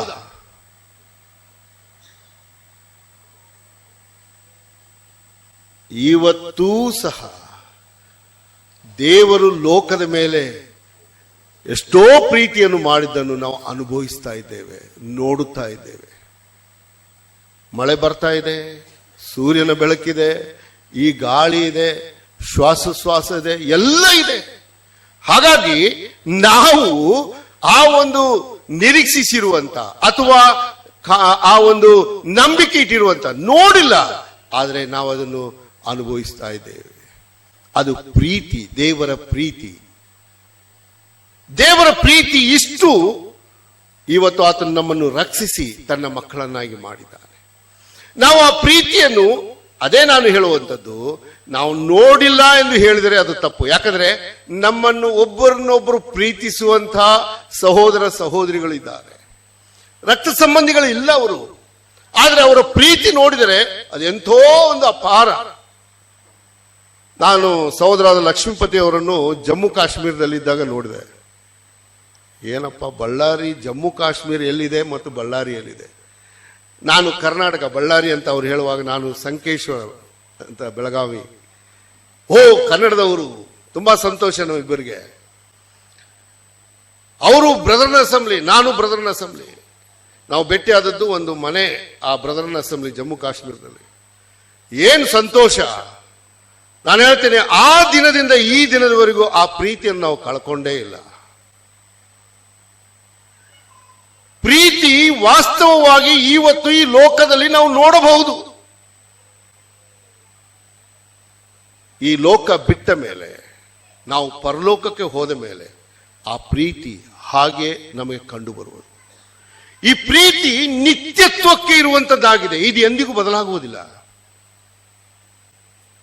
ಪ್ರೀತಿಯ ವ್ಯಾಖ್ಯಾನ ಈ 13ನೇ ಅಧ್ಯಾಯ ನೀವು ಓದುವುದಾದ್ರೆ, ಇನ್ನು ಅದರಲ್ಲಿ 4ರಿಂದ 7 ವಾಕ್ಯಗಳನ್ನು ಓದುವುದಾದ್ರೆ ಇನ್ನೂ ಸ್ಪಷ್ಟವಾಗಿ ತಿಳಿಯುತ್ತದೆ. ಹಾಗಾಗಿ ಈ ಪ್ರೀತಿಯ ವಿಷಯ ಇಷ್ಟು ಅಪಾರವಾಗಿದೆ, ಅದು ನಿತ್ಯವೂ ಇರುವಂತದ್ದಾಗಿದೆ, ಅದು ಶ್ರೇಷ್ಠವಾಗಿದೆ, ಅದು ದೊಡ್ಡದು ಎಂದು ನಾವು ನೋಡುತ್ತೇವೆ. ಆದ್ರೆ ಈ ನಂಬಿಕೆ ಮತ್ತು ನಿರೀಕ್ಷೆ ಇದೆಯಲ್ಲ, ಅದು ಇಲ್ಲಿ ಇರುವವರೆಗೆ ಅಷ್ಟ. ಇಲ್ಲಿಂದ ನಾವು ಎತ್ತಲ್ಪಟ್ಟ ಮೇಲೆ ನಮ್ಮ ಕಣ್ಣುಗಳು ತೆರೆಯುತ್ತವೆ. ಯಾವುದನ್ನು ನಾವು ಇದುವರೆಗೂ ನಂಬಿಕೆಯಿಂದ ನೋಡದೇ ಇರುವಂತವುಗಳು ವಾಸ್ತವವಾಗಿ ಕಂಡು ಬರುತ್ತದೆ. ದೇವಾದಿ ದೇವನು, ದೇವದೂತರು, ಆರಾಧನೆಯ ಸ್ಥಳ, ಆ ಒಂದು ಬಂಗಾರದ ಬೀದಿ, ಏನೆಲ್ಲ ನಾವು ನೋಡಲಿಕ್ಕಿರುವುದು. ನಂಬಿದ್ದೇವೆ ಈಗ, ಆದರೆ ಈ ನಂಬಿಕೆ ಒಂದು ದಿವಸ ನಮಗೆ ಅದು ಸಾಕ್ಷಾತ್ತಾಗಿ ಕಂಡು ಬರುವಂತದ್ದಾಗಿ. ಅದೇ ರೀತಿಯಾಗಿ ಯಾವುದನ್ನೆಲ್ಲ ನಿರೀಕ್ಷಿಸಿದ್ದೇವೋ ಅದು ನಮ್ಮ ಕರ್ತನಾದ ಯೇಸು ಕ್ರಿಸ್ತನು ಮಧ್ಯಾಕಾಶಕ್ಕೆ ಬಂದಾಗ ನಾವು ಅದನ್ನೆಲ್ಲ ಅನುಭವಿಸುವವರು ಆಗಿದ್ದೇವೆ. ಇವತ್ತು ಅದು ಕಣ್ಮರೆಯಾಗಿದೆ, ಕಾಣಿಸ್ತಾ ಇಲ್ಲ. ಕೇವಲ ನಂಬಿಕೆ, ಭರವಸೆ ಇಷ್ಟೇ. ಅದು ನಾವು ನೋಡಲಿಕ್ಕಿರುವಂಥದ್ದು, ಅದು ಬದಲಾಗುವಂಥದ್ದು. ಆದರೆ ಪ್ರೀತಿ ಎಂದಿಗೂ ಬದಲಾಗುವುದಿಲ್ಲ. ಎಪಫ್ರನ ಪ್ರೀತಿ ಪೌಲನಿಗೆ ಆ ಸಭೆಯ ಪ್ರೀತಿಯನ್ನು ವರ್ಣಿಸುತ್ತಿರುವಾಗ ಎಪಫ್ರನಲ್ಲಿ ಆ ಪ್ರೀತಿ ಇದೆ ಎಂದು ಗೊತ್ತಾಯಿತು. ಹಾಗಾದರೆ ಒಂದು ವಿಶ್ವಾಸಿಯ ಮಾದರಿಯ ಜೀವಿತ. ನನ್ನ ಸಮಯ ಸಮಾಪ್ತಿ ಆಗುತ್ತಾ ಇದೆ, ಹಾಗಾಗಿ ನಾನು ಬೇಗನೆ ಇನ್ನು 2 ವಿಷಯಗಳನ್ನು ಹೇಳಿ ಮುಗಿಸ್ತೇನೆ. ಈ ಎಪಫ್ರನು, ಆತನು ಪ್ರಾರ್ಥನೆಯ ಹೋರಾಟದವನಾಗಿದ್ದನು. 4ನೇ ಅಧ್ಯಾಯ 12ನೇ ವಾಕ್ಯ, ಅದನ್ನು ನೀವು ಓದುವುದಾದರೆ ಅಲ್ಲಿ ನಮಗೆ ಅದು ಕಂಡು ಬರುವಂತದ್ದಾಗಿದೆ. ಕೊಲೋಸಿಯನ್ಸ್ ಚಾಪ್ಟರ್ 4 ವರ್ಸ್ 12. ಅಲ್ಲಿ ಎಪಫ್ರನ ಒಂದು ಪ್ರಾರ್ಥನಾ ಜೀವಿತವನ್ನು ನೀವು ನೋಡಬಹುದು. ಅದನ್ನು ನಾನು ವಿಶ್ಲೇಷಣೆ ಮಾಡಲಿಕ್ಕಿಲ್ಲ, ಯಾಕಂದ್ರೆ ಅದರಲ್ಲಿ ತುಂಬಾ ವಿಶ್ಲೇಷಣೆ ಕೊಡಲ್ಪಟ್ಟಿದೆ. ಆತನು ಹೋರಾಡುವ ರೀತಿ, ಆತನು ಯಾರಿಗೆಲ್ಲ ಹೋರಾಡುತ್ತಾ ಇದ್ದಾನೆ ಪ್ರಾರ್ಥನೆಯಲ್ಲಿ, ಆ ಒಂದು ಪ್ರಾರ್ಥನೆ ಮಾಡುವ ಒಂದು ರೀತಿ ಒಂದು ಕ್ರಿಸ್ತಿಯ ವಿಶ್ವಾಸಿಯ ಮಾದರಿ ಜೀವಿತವಾಗಿದೆ. ಪ್ರಿಯರೇ, ನೀವು ಪ್ರಾರ್ಥನೆ ಮಾಡುವಾಗೆಲ್ಲ ಲೋಕ ನಿಮ್ಮನ್ನು ನೋಡ್ತಾ ಇದೆ, ಯಾಕಂದ್ರೆ ನೀವು ಕಣ್ಣು ಮುಚ್ಚಿ ಪ್ರಾರ್ಥನೆ ಮಾಡ್ತಾ ಇದ್ದೀರಿ. ತುಂಬಾ ಜನರು ಪಬ್ಲಿಕ್ದಲ್ಲಿ ದೊಡ್ಡ ದೊಡ್ಡ ಪ್ರಾರ್ಥನೆ ಮಾಡ್ತಾರೆ. ಅವರು ಸಮಯ ನೋಡುವುದಿಲ್ಲ. ಬ್ರದರ್, ಕ್ಲುಪ್ತವಾಗಿ ಪ್ರಾರ್ಥನೆ ಮಾಡ್ರಿ ಅಂತ ಹೇಳಿದ್ರೆ ಆವಾಗಲೇ ಅವರಿಗೆ ಎಲ್ಲ ನೆನಪು ಬರುತ್ತದೆ. ಒಂದು 10 ನಿಮಿಷ ಪ್ರಾರ್ಥನೆಯಲ್ಲೇ ಇದು ಮಾಡ್ತಾರೆ. ಒಂದು ಸಮೀಪದಲ್ಲೇ ಒಂದು ಉದಾಹರಣೆ ನಾನು ಕೇಳಿದೆ, ಇದು ವಾಸ್ತವ ಘಟನೆ. ಒಬ್ಬ ದೇವರ ಸೇವಕರು ಅವರು ಪ್ರಯಾಣ ಮಾಡಬೇಕು, ಅವರಿಗೆ ಸ್ಟೇಷನ್ದಲ್ಲಿ ಬೀಳ್ಕೊಡಗೆ ಹೋಗಿದ್ದಾರೆ. ಅಲ್ಲಿ ಅವರು ಬ್ಯಾಗ್ ಎಲ್ಲ ಗಾಡಿಯಲ್ಲಿ ಇಟ್ಟಿದ್ದಾರೆ. ಹೊರಗೆ ನಿಂತು ಪ್ಲಾಟ್ಫಾರ್ಮ್ದಲ್ಲಿ ಸಹೋದರರು, ಬ್ರದರ್ ಒಬ್ರು ಪ್ರಾರ್ಥನೆ ಮಾಡಿ ಸಹೋದರ ಹೋಗ್ತಾ ಇದ್ದಾರೆ. ಪ್ರಾರ್ಥನೆ ಆರಂಭವಾಯಿತು. ಅಲ್ಲಿ ಸಿಗ್ನಲ್ ಆಗಿದೆ, ಅಲ್ಲಿ ವಿಸಿಲ್ ಆಗಿದೆ. ಈ ಸೇವಕರು ಏನ್ ಮಾಡಬೇಕು? ಪ್ರಾರ್ಥನೆಗೆ ಆಮೇಲೆ ಹೇಳಬೇಕು, ಗಾಡಿಯಲ್ಲಿ ಹೋಗ್ಬೇಕು, ಏನ್ ಮಾಡಬೇಕು? ಇವರು ಓಡಿ ಹೋಗಿ ಗಾಡಿಯಲ್ಲಿ ಹತ್ತಿದರು. ಟ್ರೈನ್ ಹೋಯ್ತು, ಇವ್ರದ್ದು ಇನ್ನೂ ಮುಗಿದಿಲ್ಲ ಪ್ರಾರ್ಥನೆ. Public prayer. ನಾವು ಪಬ್ಲಿಕ್ ಅಲ್ಲಿ ತುಂಬಾ ಪ್ರಾರ್ಥನೆ ಮಾಡಿ ಜನರನ್ನು ನಮ್ಮನ್ನು ಪ್ರಶಂಸೆ ಮಾಡಬೇಕೆಂದು ಅಪೇಕ್ಷಿಸ್ತೇವೆ. ನಿಮ್ಮ ಪ್ರೈವೇಟ್ ಪ್ರೇಯರ್, ಮೊಣಕಾಲು ಊರಿದ್ದೇ ಸಾಕು, ಅಯ್ಯೋ ನೋವುತ್ತದೆ ಎಂದು ಎದ್ದು ಪ್ರಾರ್ಥನೆ ಮುಗೀತು ಅವ್ರದ್ದು, ಅಷ್ಟೇ. 1-2 ಸೆಕೆಂಡ್ ಪ್ರಾರ್ಥನೆ ಅಷ್ಟೇ. ದೇವರೇ, ಈ ಹೊಸ ದಿವಸ ಕೊಟ್ಟಿದ್ದಿ, ಸ್ತೋತ್ರ, ಆಮೇನ್, ಹೊರಟು. ನಮ್ಮ ಮೊಣಕಾಲು ಊರಿ ಮಾಡುವಂತ ಪ್ರಾರ್ಥನೆ ಇವತ್ತು ಎಷ್ಟು ಸಮಯ ಇದೆ? ಎಪಫ್ರನ ಪ್ರಾರ್ಥನೆ ಅಲ್ಲಿ ಓದಿದರೆ ಆತನು 3 ಸಭೆಗಳಿಗೆ ಕ್ರಮವಾಗಿ ಹೋರಾಡಿ ಪ್ರಯಾಸದಿಂದ ಪ್ರಾರ್ಥನೆ ಮಾಡುವಂತ ಒಂದು ಮಾದರಿಯ ಜೀವಿತ. ಕೊನೆಯದಾಗಿ ಆತನು ಬಹಳ ಪ್ರಯಾಸ ಪಡುತ್ತಾ ಇದ್ದನು. ಪ್ರಾರ್ಥನೆ ಅಷ್ಟೇ ಅಲ್ಲ, ಆತನು ಪ್ರಯಾಸ ಪಡ್ತಾ ಇದ್ದನು. 7ನೇ ವಿಷಯ, ಆತನು ಪ್ರಯಾಸ ಪಡುವಂತ ಅದೇ ವಾಕ್ಯಗಳಲ್ಲಿ 13ನೇ ವಾಕ್ಯದಲ್ಲಿ ಬರೆದಿದೆ. 4ನೇ ಅಧ್ಯಾಯ 13ನೇ ವಾಕ್ಯ, ಚಾಪ್ಟರ್ 4 ವರ್ಸ್ 13. ಇವನು ನಿಮಗೋಸ್ಕರ, ಲವೋದಿಕೆಯವರಿಗೋಸ್ಕರವು, ಹಿರಾಪೋಲಿಯವರಿಗೋಸ್ಕರವು ಬಹಳ ಪ್ರಯಾಸ ಪಡುತ್ತಾನೆಂದು ಸಾಕ್ಷಿ ಹೇಳುತ್ತೇನೆ. ಈಗ ನೀವು ಎಷ್ಟು ಅಭ್ಯಾಸ ಮಾಡಿದಿರಿ ನನಗೆ ಗೊತ್ತಿಲ್ಲ. ಲವೋದಿಕೆ ಸರಿ, ಬೈಬಲ್ದಲ್ಲಿ ಇದೆ. ಕೊಲಸೆ ಬೈಬಲ್ದಲ್ಲಿ. ಹಿರಾಪೋಲಿ ಕೇಳಿದಿರಾ? ಬೈಬಲ್ದಲ್ಲಿ ಎಲ್ಲಿ ಆದ್ರು? ನಾವು ತಲೆ ಕೆಡ್ಸ್ಕೊಂಡಿಲ್ಲ. ಹಿರಾಪೋಲಿ ಅಂದ್ರೆ ನಮಗೇನು ಗೊತ್ತು, ಅದರ ಬಗ್ಗೆ ಏನು ಬೈಬಲ್ದಲ್ಲಿ ಬರೋದಿಲ್ಲ. ಆದ್ರೆ ಈ ಒಂದು ಸಭೆಗೆ ಆತನು ಪ್ರಯಾಸ ಪಟ್ಟು ಪ್ರಾರ್ಥಿಸುವುದು ಎಂಥ ಒಂದು ಭಾರ ಉಳ್ಳವನಾಗಿರ್ಬೋದು. ನೀವು ಬೆಂಗಳೂರು ಸಭೆಗಳಿಗೆ ಮಾಡ್ತಾ ಇರ್ಬೋದು, ಬಾಂಬೆಗೆ ಮಾಡ್ತಾ ಇರ್ಬೋದು, ದೊಡ್ಡ ದೊಡ್ಡ ಪಟ್ಟಣಗಳ ಸಭೆಗೆ ಮಾಡ್ತಾ ಇರ್ಬೋದು. ಮಿಂಚೇರಿ ಸಭೆ ಕೇಳಿದಿರಾ? ಮಿಂಚೇರಿಯಲ್ಲಿ ಸಭೆ ಇದೆ, ಕೇಳಿದಿರಾ? ದಾರಿನೇ ಇಲ್ಲ ಆ ಸಭೆಗೆ ಹೋಗ್ಲಿಕ್ಕೆ. ನಿನ್ನೆ ಕೆಲವು ಸಹೋದರರು ಅಲ್ಲಿ ಹೋದಾಗ ನೋಡಿದ ಒಂದು ಅವಸ್ಥೆ ನೋಡಿದರೆ ಕಣ್ಣೀರಲ್ಲದೆ ಮತ್ತೆ ಬೇರೆ ಏನಿಲ್ಲ ಪ್ರಿಯರೇ. ಆ ಸಭೆ ಆ ರೀತಿಯಾಗಿ ಅಲ್ಲಿ ಇದೆ. ಅಲ್ಲಿರುವಂತಹ ವಿಶ್ವಾಸಿಗಳನ್ನು ನೋಡಿದರೆ ಅವರ ಆತ್ಮೀಯತೆ ಒಂದು ಮಾದರಿಯ ಜೀವಿತವಾಗಿ. ಅಂತ ಸಭೆಗಳನ್ನು ಜ್ಞಾಪಕ ಮಾಡಿ ನಾವು ಪ್ರಾರ್ಥಿಸುವುದು ಎಷ್ಟು ಅವಶ್ಯ. ಎಪಫ್ರನು ಒಂದು ವಿಶ್ವಾಸಿಯ ಮಾದರಿಯ ಜೀವಿತವನ್ನು ಜೀವಿಸಿ ದೇವರು ತಾನೇ ನಮಗೆ ಸಹಾಯ ಮಾಡಲಿ. ಈ ರೀತಿಯಾಗಿರುವಂತಹ ಒಂದು ಮಾದರಿಯ ಜೀವಿತ ನಾವು ಜೀವಿಸಲಿಕ್ಕೆ ಕರ್ತನು ನಮಗೆ ಕೃಪೆ ಕೊಡಲಿ. ಈ ರೀತಿಯಾಗಿ ಅಲ್ಪನಾದ ನನ್ನನ್ನು ಆಹ್ವಾನಿಸಿ ಈ ವಾಕ್ಯ ಉನ್ನತವಾಗಿರುವಂತಹ ಒಂದು ಪ್ರಸ್ತಾಪದ ಮೇಲೆ ಮಾತಾಡಲಿಕ್ಕೆ ನಿಮ್ಮ ಪ್ರಾರ್ಥನೆಯ ಸಹಕಾರಕ್ಕಾಗಿ ಪ್ರೀತಿಯಿಂದ ನಾನು ನಿಮ್ಮೆಲ್ಲರನ್ನು ವಂದಿಸುವನಾಗಿದ್ದೇನೆ. ದೇವರ ನಾಮಕ್ಕೆ ಸ್ತೋತ್ರವಾಗಲಿ.